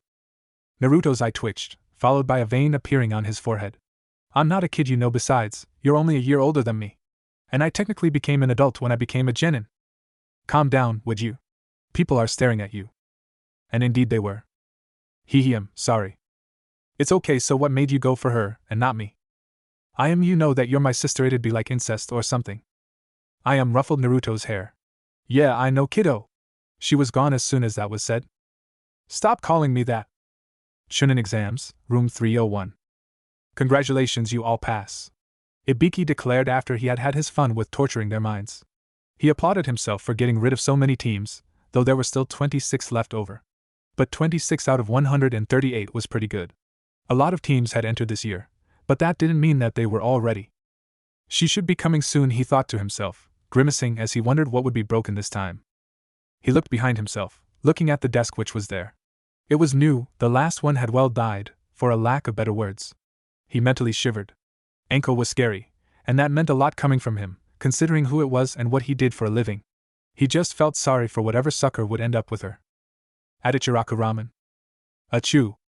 I hope you're not coming down with a cold, Naruto, Iam said. No, I don't get ill, so someone must be talking about me, he deduced. Back to room 301. Fway smash. Of course it just had to be the window, didn't it? Anko Ibiki though to himself. Alright maggots. You've all got exactly 20 minutes until you have to meet me at training grounds 44, and if any one of you are late, if even by a single second, then the whole of your team is disqualified. Protests were about to be set in motion, however, they were interrupted by Anko. What are you all waiting for? Move it! Everyone was gone a second later. Anko smiled to herself. She turned around when she heard some grumbling behind her. Just one time where she doesn't break anything, but no, that's never gonna happen. I'll lighten up, Ibiki. She glomped him. I'm sure you secretly enjoy it, I know I do. Sorry, Anko, you're not my type. He was promptly released. I'm not your type. Well, I don't care. I already got myself a great man, she declared as she pumped her fist in the air. I feel sorry for him. What was that? Nothing, Anko, nothing at all. Poor guy doesn't know what he got himself into, though. Knowing Anko, he may not have had a choice. I saw her looking at that academy teacher a few times some months ago. Maybe it's him. I hope it isn't for his sake. He's too soft to let her down. Hello, anybody there? Waha? Shouldn't you be going to meet the Genins? No, I think I'll make them wait and enjoy the view of the forest. She chuckled to herself at the thought.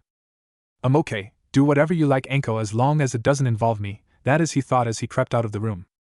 Ichiraku ramen. That really hit the spot, he said as he rubbed his belly.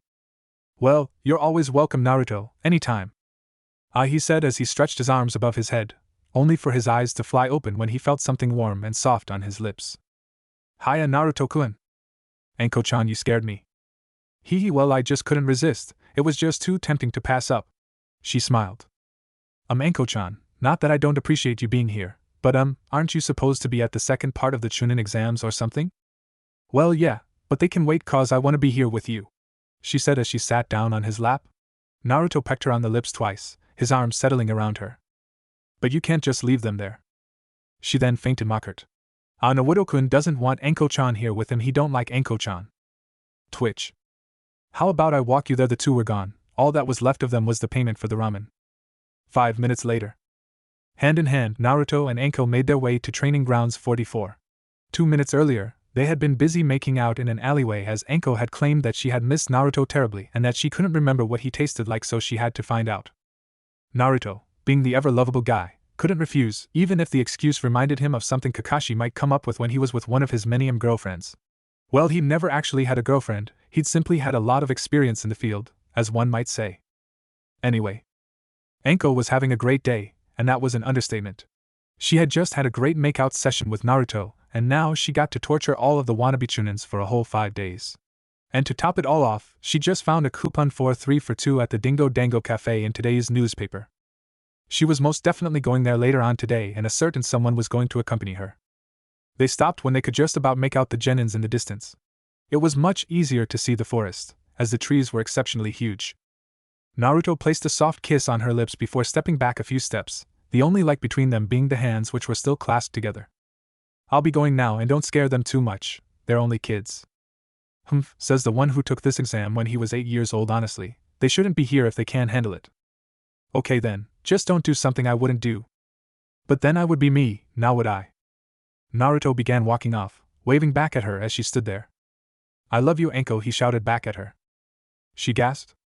He said that he loves me. Oh, I should say it back. I love you too, Naruto Keien. Just outside Training Grounds 44. Where is that hag? The boy grumbled as he paced back and forths. Calm down, Kiba, she's only 20 minutes late. Maybe this is part of the test or something, to test our patience, Sakura suggested. Yeah. That's gotta be it. I knew that was what was happening. I mean, you'd have to be an idiot not to. Sakura had to keep herself from punching Kiba for idiocy.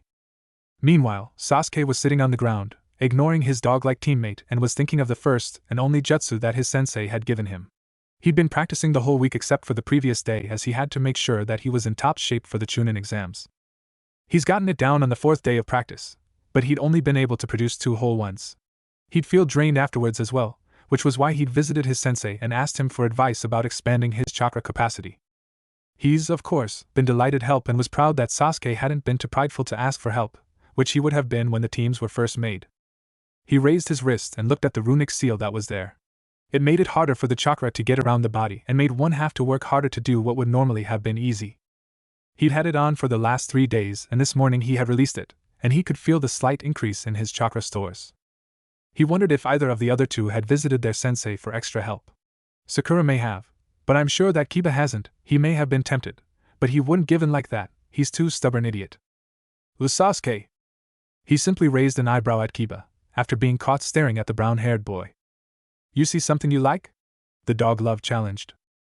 Sasuke-kun isn't gay, Kiba, Sakura shouted as she finally bashed him on the head. I guess one good thing came of having fangirls. If someone annoys me, I could just send a herd of them at them, and I'd never see them again, but the cons far outweigh that single pro. Okay, brats. This is where you will all be taking the next part of the exam. This is Training Grounds 44, or more commonly known as the Forest of Death. Each group will receive either a Heaven Scroll or an Earth Scroll, and you will have 5 days in which to obtain the one you need from another team, by any means necessary. This area has a 10-kilometer radius, and in the center is a tower, which you are to reach when you have one of each scrolls in your inventory. But before you can begin, you must sign these forms, which state that I cannot be held responsible for any of your deaths. Anko then crossed her arms and had a very pleased expression on her face as she saw that people were beginning to have doubts whether or not to continue. She then laid her eyes on a brown-haired kid whose left eye was twitching. I wonder what's wrong with him. Whilst his thoughts were, so this test wasn't about patience. Why, you old hag, I'll get you back for this. Anko then noticed him giving her evils, so she decided to have some fun now that Naruto was gone. She stealthily got out a kunai and threw it at Kiba, the edge of the weapon grazing his cheek, drawing blood. He yelped in surprise. The next second, he found something soft and squishy pressed against his back along with hot breath on his neck. He shivered at the feel of it as he realized that the proctor wasn't where she was a few seconds ago. He yelped again when he felt her lick his blood right off of his cheek. He stood there, frozen, with his knees shaking. It wasn't the best blood I've had, but it wasn't too bad, I guess, for a mutt. Normally, Kiba would have retorted to something like that, but he was way too scared to do that right now. Besides, he doubted that he couldn't even produce a sound from his mouth, let alone a single coherent word. Anko smiled deviously at the expression plastered on the genin's face. She did this every year, and the reaction was always similar, yet the details always varied. This was why she always volunteered to be a proctor for this part of the exam. Anko was too caught up to realize that someone was approaching her. She felt a tap on her back and immediately turned around to see that it was one of the grassneens, holding her kunai with the person's outstretched tongue. Here you go. Thanks. Anko then took the slightly wet kunai and returned to where she left off. Okay, the forms will be given round, and when your team has signed them, line up so that you may enter the tent over there to hand them in and receive your team's scroll. 10 minutes later and everyone was ready, standing outside their designated gates, waiting for the go-ahead and for the gates to open. Many were sweating with anticipation and anxiousness, but they were all too determined to quit. See you all in 5 days, hopefully. Now, begin. And the gates swung open and all of the teams disappeared into the forest. Naruto was walking back from Training Ground 44 after dropping off Anko there. He was whistling a happy tune whilst he had his arms crossed behind his neck when he suddenly stopped, eyes wide. She said she all loved me? It's times like these that I remember that your blonde, the demon muttered to himself, though he purposely said it loud enough for the jounin to hear it. Buiurg. Forgetting completely where he was previously heading, he ran straight back home, closed and locked the door, and went up the stairs to his bedroom, throwing himself down on his bed. He lay there, motionless, with his pillow held tightly in his arms. His whole body was tense. Though he was happy, really, he was sad as well, and even more scared, so much so that all happiness was forgotten. His frame shook lightly, but no tears were shed, no matter how much they threatened to. He wouldn't cry. It had been over 4 years since that day. It should be forgotten, there was no reason why it should affect him now. He repeated this to himself, though he knew that it was no use. It didn't matter how it should be like, it just was. Kami, I feel like a 10-year-old girl, and he hated admitting it. Jounin lounged in the tower in the Forest of Death. Kakashi was having a good day. Heck, it was a day like any other, but he enjoyed routine, it made life so much easier. You knew what to predict and there were no surprises to interrupt the flow. He was sitting in the lounge in the tower which all of the genins would reach, well, the ones who passed anyway. There were also the few unlucky who wouldn't make it to see another day, but that was life. Harsh, yes, but true. However, something was off and he just couldn't point his finger on it. It made him uneasy and he didn't like that feeling. Something was going on and he couldn't for the life of him figure it out, and it annoyed him to no ends. This was why he couldn't focus on his book, even if it looked like he was reading it to anyone who didn't know him well enough. He had been on the same page for a good while now, and that was just not acceptable. Wham! He was interrupted from his thoughts by the door, which had unceremoniously been slammed open and shut within a millisecond. He looked up to find the proctor of the second exam, one Mitarashi Anko. She seemed a bit cheerier than usual, he supposed. Heck, she was always smiling and goofing around, but it was easy to see that the smiles didn't always reach her eyes. However, today it seemed like it did, and the pure happiness looked genuine. So much so that it looked like she would burst any second from the overdose of it. Now that he thought about it, she had been a lot happier the last few months for some reason. He was sure he knew, but he was too lazy to even try to remember. Damn it, why couldn't it just have been a normal day? It would be so much easier and not as much effort was needed. What the dash? Did he just hear what he thought he heard? Was Anko humming? And something girly? Something was off here. He looked across the room and checked the calendar. Okay then, it wasn't the 1st of April, so it wasn't April Fool's, but what then could it be? Anko-san? Are you alright? HMHMHMMO Oh, you day something Kakashi? Stuck in her own little dream world. I was just wondering if something was bothering you seem a bit off today, if you don't mind me saying so. I'm just super duper extraordinary happy. She finished this off with a giggle whilst a sweat drop made itself known on Kakashi's forehead. Right, care to elaborate? She literally glided along the floor and slid onto the couch with such elegance that he would have never believed it had he not seen it with his own eye. His Sharingan was covered up. She then let out a gentle sigh. Kakashi was beginning to sweat. Something was obviously amiss, and for it to have affected Anko in such a way it must have been something big. At his awaiting raised eyebrow, she simply answered my boyfriend and left it at that like it was the answer to all the world's problems. Kakashi thought for a second and remembered that Naruto was her boyfriend. He didn't know what he saw in her, but to be honest, he shouldn't say anything as he himself had habits which people didn't understand, though Naruto did. He really took the saying underneath to heart, which made him proud to call him friend. He looked again at Anko, and he could literally see hearts in her eyes. He mentally face-palmed. That look reminded him of one of Naruto's fangirls. Yes, he had those, a whole club of them to be precise. But he knew how to avoid them. But that just made them more persistent. He tried the nice guy approach, by telling them that he was flattered that they admired him, but then gently turned them down, saying that he wasn't ready for another relationship or that he wasn't interested in them like they were him. But that just made them love him more. But when he started going out with that Inuzuka, Hana, he remembered, she was able to get them to back of her boyfriend at the time, though ex now. He believed that they were still friends. Looking at Anko, he realized that Naruto liked the kinda girl or was different from the normal girl, one who would spend hours doing their hair and makeup and whatnot. He didn't go for that type. And he couldn't blame him. If he counted correctly, Anko would be Naruto's 6th girlfriend and their relationship would, so far, be Naruto's 2nd longest, with his and Hana's being the longest of 8 months. He really should find a hobby, rather than pondering on Naruto's love life. How did he even get to this topic in the first place? Oh right, Anko's strange behavior. Anyway, point is he'd seen that look before. 2 of his girlfriends had also had that look, and when that happened, their relationship ended shortly, though Naruto was very kind about it. He pitied Anko. Now it seemed that their relationship wouldn't last much longer. Naruto had been scared about getting in too deeply with someone for understanding reasons. At first, he had been adamant with even going on a date, but Iruka had been there to help him all the way through, even going on a double date with him. He had improved a lot, but he still desperately tried to avoid getting too involved in fear of a repeat happening. But he could understand others falling for Naruto. I mean, come on, he's a great guy with a good heart and good looks, not that he thought of him in that way. He liked women, thank you very much. But he was just saying. Young love is so complicated, was his resulting though. Not that he was old or anything, far from it in fact. He was only 26, in his prime for Kami's sake. He had many admirers. Though it's been a while since I met up with a woman. He shook his head. He didn't want to think about that right now. He still had the Anko problem. He shuddered as he imagined what she would be like once Naruto and her were through. He saw 2 possible outcomes.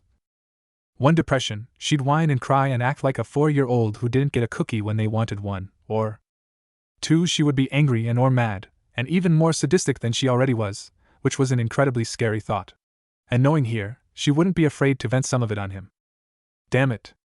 Okay, so he had to be optimistic. Maybe perhaps there was the slightest chance that she would be the one to end it or not, she looked too happy. Or they might come to an agreement, or something similar. He hoped so. He looked over to Anko again, to find her staring out of the window, with a dreamy look on her face which he's never seen there before. It didn't fit as well as it might have on a more girly woman, but it suited her. He smiled slightly. She looked good with the light from the sun shining on her face and glistening off of her hair. No! Bad Kakashi, she's Naruto's girlfriend, she's off boundaries. He shook his head slightly. He idly wondered whether or not he should warn her about what would most likely be happening soon. Anko-san. Oh, it's wonderful Kakashi, just wonderful, damn it, now it's going to be harder to warn her. I feel like such a girl when I think about him, and at first I was scared as hell cause I don't want to be a sissy, but then I started to accept it, you know? She then promptly sat up and leaned forward so that her elbows were on her knees and her head resting in her palms. At first, it was kinda cool, you know, cause we got to know each other before anything and he didn't just go after me cause of these. She pushed her breasts up to prove her point, and it was nice meeting someone who would treat you like a friend, but be more than that. But now a pleasant sigh escaped her lips. But now we're so much more. I love him. Kakashi's one visible eye bulged out of his eye socket for a millisecond when he heard that. Poor thing. And do you know what else, Kakashi? He said he loved me too. She fell backwards and landed with her back on the back of the couch, sighing dreamily. He said that? That's a first. I was getting worried there for a second, but he's never said that to anyone before, so why now? Maybe he's finally found someone who he can let in all the way. I mean, it was fine at first seeing as he had friends, but he does need someone who he can trust not only with his life, but his heart too. I'm pretty good at this deep stuff. He then giggled slightly to himself. I wonder how he feels at the moment. I mean, saying that you love someone is quite a large step in a relationship. Last time he Okami, last time Itachi. If Naruto's thinking of that now, then he needs someone. Anko, no, she's the proctor of the second exam, she can't go. Besides, she doesn't quite know what happened. I need Iruka, I'm no good at this stuff, that's Iruka's department. I gotta go, Anko-san. And he sped off. Wow, it was nice talking to you, Kakashi. Thanks for listening. She bellowed after him as she flung herself back down on the couch. Academy? Alright class, your test results have most definitely improved, however, they are still not high enough, so there'll be another test next week on Monday, so study hard during the weekend to improve your grades. And if they still aren't high enough, then you'll continue to be tested on the same subject until your score is good enough, then we'll move on after that. However, today we'll be. Iruka! Was heard being shouted from outside the door in the hallway somewhere. The door slammed open and there stood a nervous-looking Kakashi. What's wrong, Kakashi? Iruka asked, alarm easily noticeable in his voice. It's Naruto. Iruka's eyes widened when he heard that. Though he didn't know what was wrong, he knew it was bad by the way Kakashi looked. He was about to run out the door when he remembered he had a class going on at the moment. Why don't you all go home and do questions 11 to 43 on page 96? I'll be collecting these tomorrow, so I expect them done. And with that he ran out the door in the direction of Naruto's house, which, unfortunately, was on the opposite side of Konoha. Heading towards Naruto's apartment. Iruka was running as fast as he could across the rooftops with Kakashi by his side and was running at the same pace as him, though Iruka knew that he could run much faster than this. What's wrong, Kakashi? What's going on with Naruto? Kakashi could hear how frantic Iruka sounded about Naruto, and he couldn't blame him. Iruka and Naruto were close, very close, like brotherly close. Iruka had been the one who helped Naruto 4 years ago. Everyone had tried, but it was Iruka who had succeeded. I'm not sure if he's okay or not. I mean, I haven't seen him, but I just have this feeling that something is amiss. I was talking to Anko not too long ago, and she said that she loved him. After Iruka nodded to confirm that he had taken in everything so far, Kakashi continued. But Naruto told her that he loved her, which is great that he found someone, but I'm worried. He's been scared of relationships, and I don't know if he's fine or if I don't know, he admitted. It's okay, it's better to be safe than sorry. A few minutes later they reached the door to Naruto's large white house. They knocked, and when no one came, they tried to open the door but found that it was locked. Kakashi jumped up onto one of the windowsills and peered in. There was no one in the study. He carried on looking through each window until he landed by the one which was the bedroom window. He looked him and saw a blonde mop of hair sticking out on the other side of the bed. He's in the bedroom, Iruka, he called down. Iruka hurried over to the flower pot which hung near the kitchen window and collected the set keys which had been expertly hidden in there. They had placed them there should there be an emergency where they needed to enter, and the door was locked. This was one of those times. He found the right key out of the 8 of so keys that hung on the loop. He pushed it into the lock and opened the door, running inside with Kakashi not far behind him as they ran up the stairs, towards Naruto's bedroom. They stopped outside to calm their breathing and relax for a second before Iruka tentatively knocked on the door. He heard a slight shuffle, but nothing indicated a response to the knock, so he gently opened the door, pushing it ajar slowly and peeked his head inside. He saw Naruto huddled in the corner with what looked like a pillow and a blanket, facing the wall. Had the moment not been serious, he would have awed and taken a picture. He sometimes had to remind himself that he was still a 16-year-old boy-teen. He was mature for his age, yes, but still 16. He pushed the door slowly open and began to walk gently towards Naruto with small soft steps. Kakashi remained in the hall as he knew that he wasn't a comfort sort of person. Naruto? Iruka called softly. Said person's head rose from its hiding place in the comforting pillow. His eyes glistened with unshed tears and his cheeks were red. He was hunched over in a fetal position, much like a child would when they were scared. He smiled a sad smile up at his elder brother-like figure, though he wouldn't meet him in the eye. Iruka then bent down and scooped Naruto into his arms and just sat there for a while, holding Naruto close to him. He would occasionally rock backwards and forwards whenever Naruto would begin to tense in order to calm himself down. He knew that Naruto had slight autophobia, the fear of being alone, which made the fact that he was also scared to trust someone with more than just his life. No matter what people might say, Naruto was a very fragile person. He may be physically strong, which he was, but he was weak when it came to the matter of the heart and friends. He had to work hard to make friends, even though he was a very likable person. It was just that he couldn't just let anybody in. He had improved a lot, but he was still hurting. You want to talk about it? Iruka finally asked after sitting there for Kami knows how long. After a while, Naruto said, I don't know, I'm just being silly, it's just that well. Sure, it's okay Naruto and you know you can trust me. I'm always here for you and you can tell me anything. Even if just to listen to you. Naruto squeezed slightly in response. Anko Shiwi? I know what happened Naruto, and I know that you're scared as well, I understand Naruto. But I shouldn't be scared Ruka Anko, she hasn't done anything wrong to me, she's always just been herself and we got along great. His voice was soft and quiet, very different from how it would usually sound. She's been very good, and I feel so bad for even thinking that she would. She don't think about that now. And you're right, she hasn't done anything to make you think that she would even do something like what he did. But that's just it, he didn't show any signs of doing something like that, and he did it anyway. But Anko Urg, I feel like such a girl. He then hid his face in Iruka's shirt as he trembled slightly. Iruka placed his hand on Naruto's head and began to stroke it through his hair in a very soothing and calming way, which made Naruto purr slightly, which earned him a chuckle from Kakashi who was still standing in the hall, completely forgotten by the other two. Come and join in, Kakashi, Iruka half asked, half ordered. Said person stood there for a few seconds, but eventually walked over to them once he saw the look in Iruka's eyes. He didn't want to make him mad. Even though he was only a chunin, he could be downright scary if provoked, and Kakashi knew from personal experience. He didn't want to delve into that, nope, not at all. He, reluctantly, joined in the hug, though with less enthusiasm as Iruka. He parted after 2 seconds, having had enough of the awkward, for him at least, hug. The other two may like to be hugged and whatnot, but Kakashi liked his personal space a lot and he liked to keep it to himself. Kakashi left, though Iruka nor Naruto bothered to stop him as they knew where he was heading, Ichiraku Ramen. He was going to go and order a takeaway so that the three of them could eat it at Naruto's house. It was once again silent until Naruto spoke. I guess I'm just acting like a stupid kid, Haruka. No, you're not Naruto, you're only 16 and you need to act like it every once in a while, it's not good for you to keep it all bottled up. You need to let it out, and better here with me or Kakashi or Anko, rather than out on a mission. Thanks Ruka, thank you. Iruka proceeded to ruffle Naruto's blonde locks, flicking the braids slightly. You should trust Anko, Naruto, I think that she's earned your trust, and I'm sure you've earned hers as well. You two look good together, much better than that last one, what was her name? Naomi was it? I don't know what you saw in her. Me either, I guess I was just trying out someone different which didn't really work. Ramen. Two heads turned to see Kakashi standing there with a couple boxes of takeaway ramen. The two laughed as they stood up and made their way downstairs to the dining room, Naruto staring at a dusty old mahogany door before he entered the dining room and took his seat with the other two. It had been 2 days since the confession between Naruto and Anko, and they hadn't seen each other since then. This was why Anko was currently still sitting in the same jounin lounge in the tower which was situated in the forest. Also the place where she talked to Kakashi 2 days ago she hadn't moved apart from when she had to. Or when she was in the mood for dango. If someone were to look at her now, then they'd find it hard to believe that she'd been in high spirits 2 days ago as her face was now plastered with a sour pout. The angry tick mark on her forehead wasn't helping either.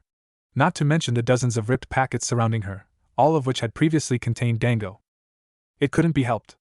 Absolutely nothing interesting or good had happened since the confession, and she had neither seen hide nor hair of her boyfriend. Not even her good old friend Kurenai, who had a flipping genin team currently out in the forest of death. There were only so many places a person could hide in the tower. All jounin senseis had to be in the tower. She'd seen every single sensei apart from Kurenai. Damn her. She'd wanted to tell her the great news and had been excited to do so, but no, Kurenai just had to be impossible to find. She was supposed to be her best friend, damn it. She hadn't seen Naruto either, but she just couldn't be mad at him, especially after their confession. Anko stuck her tongue out and did a raspberry but stopped when she heard some coughing coming from her right. She promptly turned to see who had dared to interrupt her moping with her tongue still stuck out, only to accidentally bite it as her eyes landed on a certain blonde. Said blonde couldn't help but snicker at the sight as Anko, along with the tongue out of her mouth, was sitting on the floor with her legs crossed, along with her arms crossed in front of her and her chest puffed out in a huff. The large, confused eyes didn't help either. I'm sorry, I didn't know I was interrupting Waichuai. Though Naruto wasn't one to boast, he would say that he was an awesome ninja. He'd been trained well, had exceeded expectations, had set records and had flown straight through the ranks. But he had most definitely not seen Anko jump up from her position and fly straight at him. He didn't even notice until his head hit the floor hard. But he couldn't be mad at her. He was busy trying to breathe as Anko was currently nuzzling him in his chest. She had her arms wrapped tightly around him, and had he not known her, he would have thought that she was trying to rub her cheek off on his chest. Oh wait, now it looked like she was trying to rub her nose off on him. I'm glad to see you too, Anko-chan, but would you mind getting off of me? Not that you're heavy or anything. It's just that I don't think that the floor is that comfortable. A nervous laugh came quickly afterwards. Within a second, Anko had gotten up and pulled Naruto up with her. Now Naruto was scared, but after he noticed the room full of empty dango containers and packets, he guessed she was just high on dango. And that happened quite often, so he guessed he should be used to it by now. Where have you been? Anko moaned. I couldn't find you anywhere, and Karina wasn't anywhere either. I had no one. This was followed by waterfalls of crocodile tears. Naruto could only mentally curse the dango as he gently patted Anko's back in a comforting way. There, it's alright, I'm here now. As if his comforting had worked, she stood up straight with absolutely no signs of her crying only a second earlier and with a questioning look on her face, staring at Naruto. Where have you been anyway? All jounin senseis are required to stay at the tower, but you weren't here at all. I checked this morning, and you weren't here then either, so you must have just arrived. Well, after I said that I low veggie well I. What are you saying, Naruto-kun? Naruto could hear that her voice was laced thick with worry and perhaps a bit of fear. Her eyes matched her voice too. Do you regret that you? No. Of course that I don't regret it, it's just. Well, if you don't regret it, then what's wrong? Anko's voice, though still thick with worry, was now also confused and no longer held a hint of fear. It's just that when I said it, it just came out so easily. What's wrong with that? When you love someone, it's meant to be easy to tell them that you love them. Her voice was now more confused than worried. She just didn't get what was wrong. It scared me.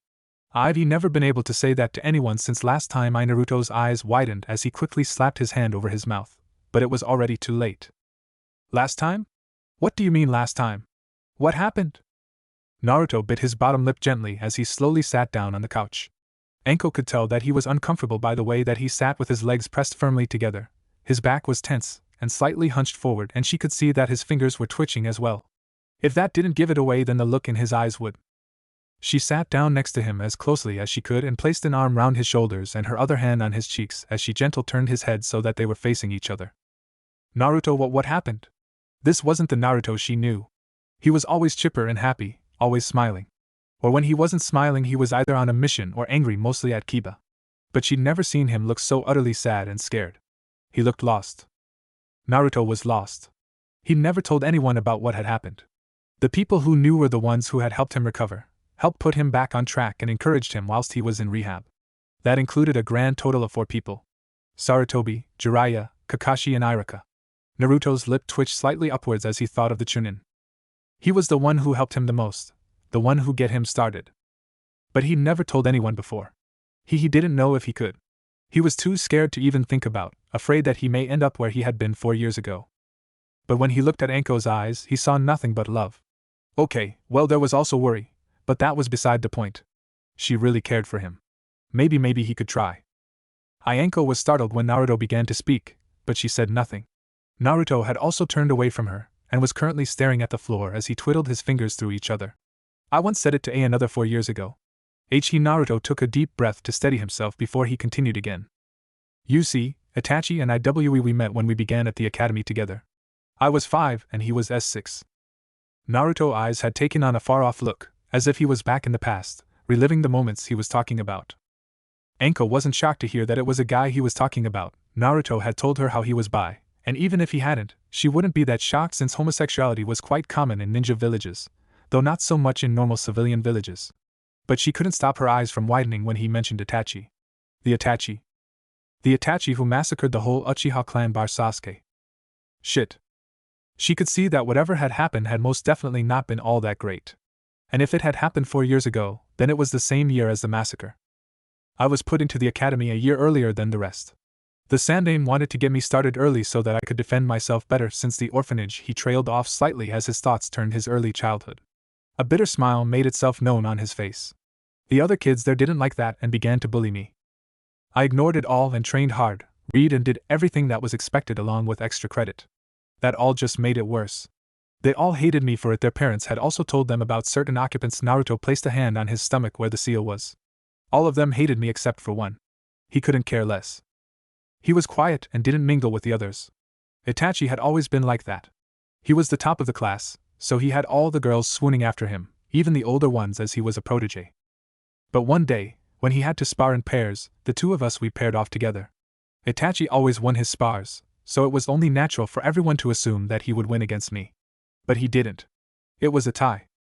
He was more skilled than me, everyone could see that, but I never gave up. Whenever I was down, I got straight back up again and battled twice as hard. I got a lot of hits, into a small fond yet sad smile made its way across Naruto's face. Something changed in his eyes. He'd accepted my existence. That was the first time anyone near my age had done that. Tears had suddenly begun to pour down Naruto's face. Not just trickles, but endless rivers. Naruto raised a fist to try and dry some away, but it was useless as many more came running down. He felt a comforting squeeze on his shoulder as Anko tried to comfort him, but it didn't bring him out of it.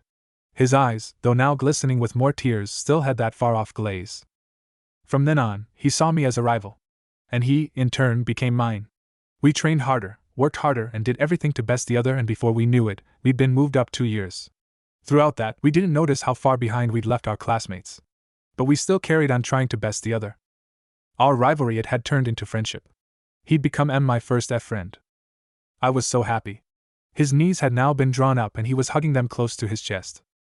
We spent all of our time together, whether it was training, eating, and just hanging out. We were inseparable. Because of this, we graduated after only 1 year in the academy, making him 7 and myself 6. We were placed on the same genin team along with another genin who passed at the same time as us. She was 12, the normal age of a rookie genin. We had great teamwork, though she didn't want to stick around when we weren't training or doing missions, but that was completely fine with us. After 2 years, we entered the Chunin exams and all 3 of us became Chunins. That was also the time I met Irika. He was also taking part in the Chunin exams at the same time as we were. He was 16 then. My second friend. Naruto turned his attention to Anko for the first time since he began talking, his eyes glistening with tears yet to come. His eyes were warm and a bit goofy when he spoke the next sentence. That was also when we first met in the hospital. Anko smiled at him, which seemed to make him continue talking. He looked away again as he continued. We did everything together. We did all of our Chunin duties together, even stayed with the other for guard duty. 2 years later, we were set to take the jounin exams.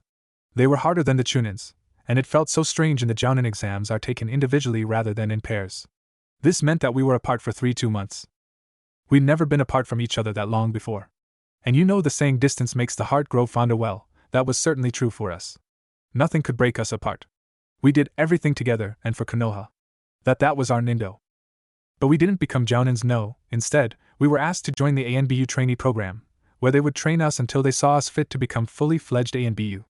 This cut us off from everything else, but we still had each other. We started to become even more we. Anko could tell that Naruto was struggling to find the right words, but she stayed silent so as not to disturb Naruto. She knew that it was hard for Naruto to retell and relive this, but she felt honored and happy that he trusted her enough to tell her this. Warning! Naruto will go on to talk about the start of their relationship and such only minor yaoi, and in the past tense. Other information is also here, so it is advised that you read it, or it will be missed. There was more physical contact between us. Just simple things like encouraging hugs, pats on the back, a comforting hand, just simple little touches. We didn't see it coming, we didn't notice where this was going. But one day we were just hanging out, and we were laughing about something silly until we noticed how close our faces were and all laughter stopped, time seemed to stop, and we kissed. Anko had no idea how she was supposed to feel at the moment, but she'd wait until later to think about it. But it scared her how emotionless Naruto's eyes were at the moment. They were completely blank. His posture was loose, but no emotion was shown now. It wasn't perfect or anything, far from it, but it triggered something. We didn't talk about it for days, but then it happened again whilst we were on a mission. After the mission was complete, we talked about it. And we decided to try it out. It felt right. After a few months, things progressed. We decided to become. We were then officially dating. We would hold hands, hug, and sometimes kiss. Neither of us were 100% sure of how things were done, but we just did what we wanted. After half a year together, we were officially ANBU. Half a year later, Itachi was made an ANBU captain. They'd wanted to make me one too, but I refused to be separated from Itachi, so I became his second in command. We were the youngest ANBU there, Itachi being 13 and myself being 12. Yaoi finished. Naruto paused for a few minutes and Anko could feel him shaking slightly, so she hugged him tighter than she had been previously. Everything had been going so well. Nothing was wrong, but one day I noticed that something was wrong with Itachi. Most people wouldn't have noticed it, but I knew him. I really knew him, so I could see that something was bothering him. I asked him what was wrong, and he denied anything being wrong. I knew he was lying. The next morning I found out that his cousin had been found dead in a river, so I assumed that had been why Itachi had been a bit off. But 3 days later, his clan and they were. Calm down, it's alright. Naruto had been hysterical at the end of it, and Anko knew that he was talking about the Uchiha clan massacre. Naruto was clinging onto her like a lifeline, afraid to let go. A few minutes passed where nothing was said, and the only sounds made were Naruto's cries and Anko's gentle shoos. He just left, Naruto stated. It sounded empty. Everything just ended. He had been everything that I had, my life, my constant. For 6 years we had been inseparable, and then he just leaves. He didn't even say anything to me or even see me. He was just gone. My whole world had just been destroyed. I'd lost everything. I didn't know what to do. That's why I got so scared, because all of these emotions which I've kept dormant for 4 years have resurfaced, and I'm truly terrified. I've literally been scarred for life in more ways than one. Naruto let his eyes fall to his hands, which he clenched and then unclenched. Anko furrowed her eyebrows in confusion. She picked up Naruto's hands and placed them on her cheeks. What's wrong with your hands? Naruto gently pulled his hands away so that they were far enough away from her not to harm her. He clenched his fists again, this time sending a small amount of chakra there as well, and his blades came shooting straight out from in between his knuckles. Naruto just stared at them with an impassive interest. In a bland voice, he stated, much like one with the weather, I was going to use these to kill myself. What if Neglected Naruto becomes a jounin at 12? And thanks for watching my video till the end. If you enjoy this content, then do consider subscribing to my channel, and leave a like if you guys need the next part. Comment down, and thanks for watching the video, and see you guys in the next video.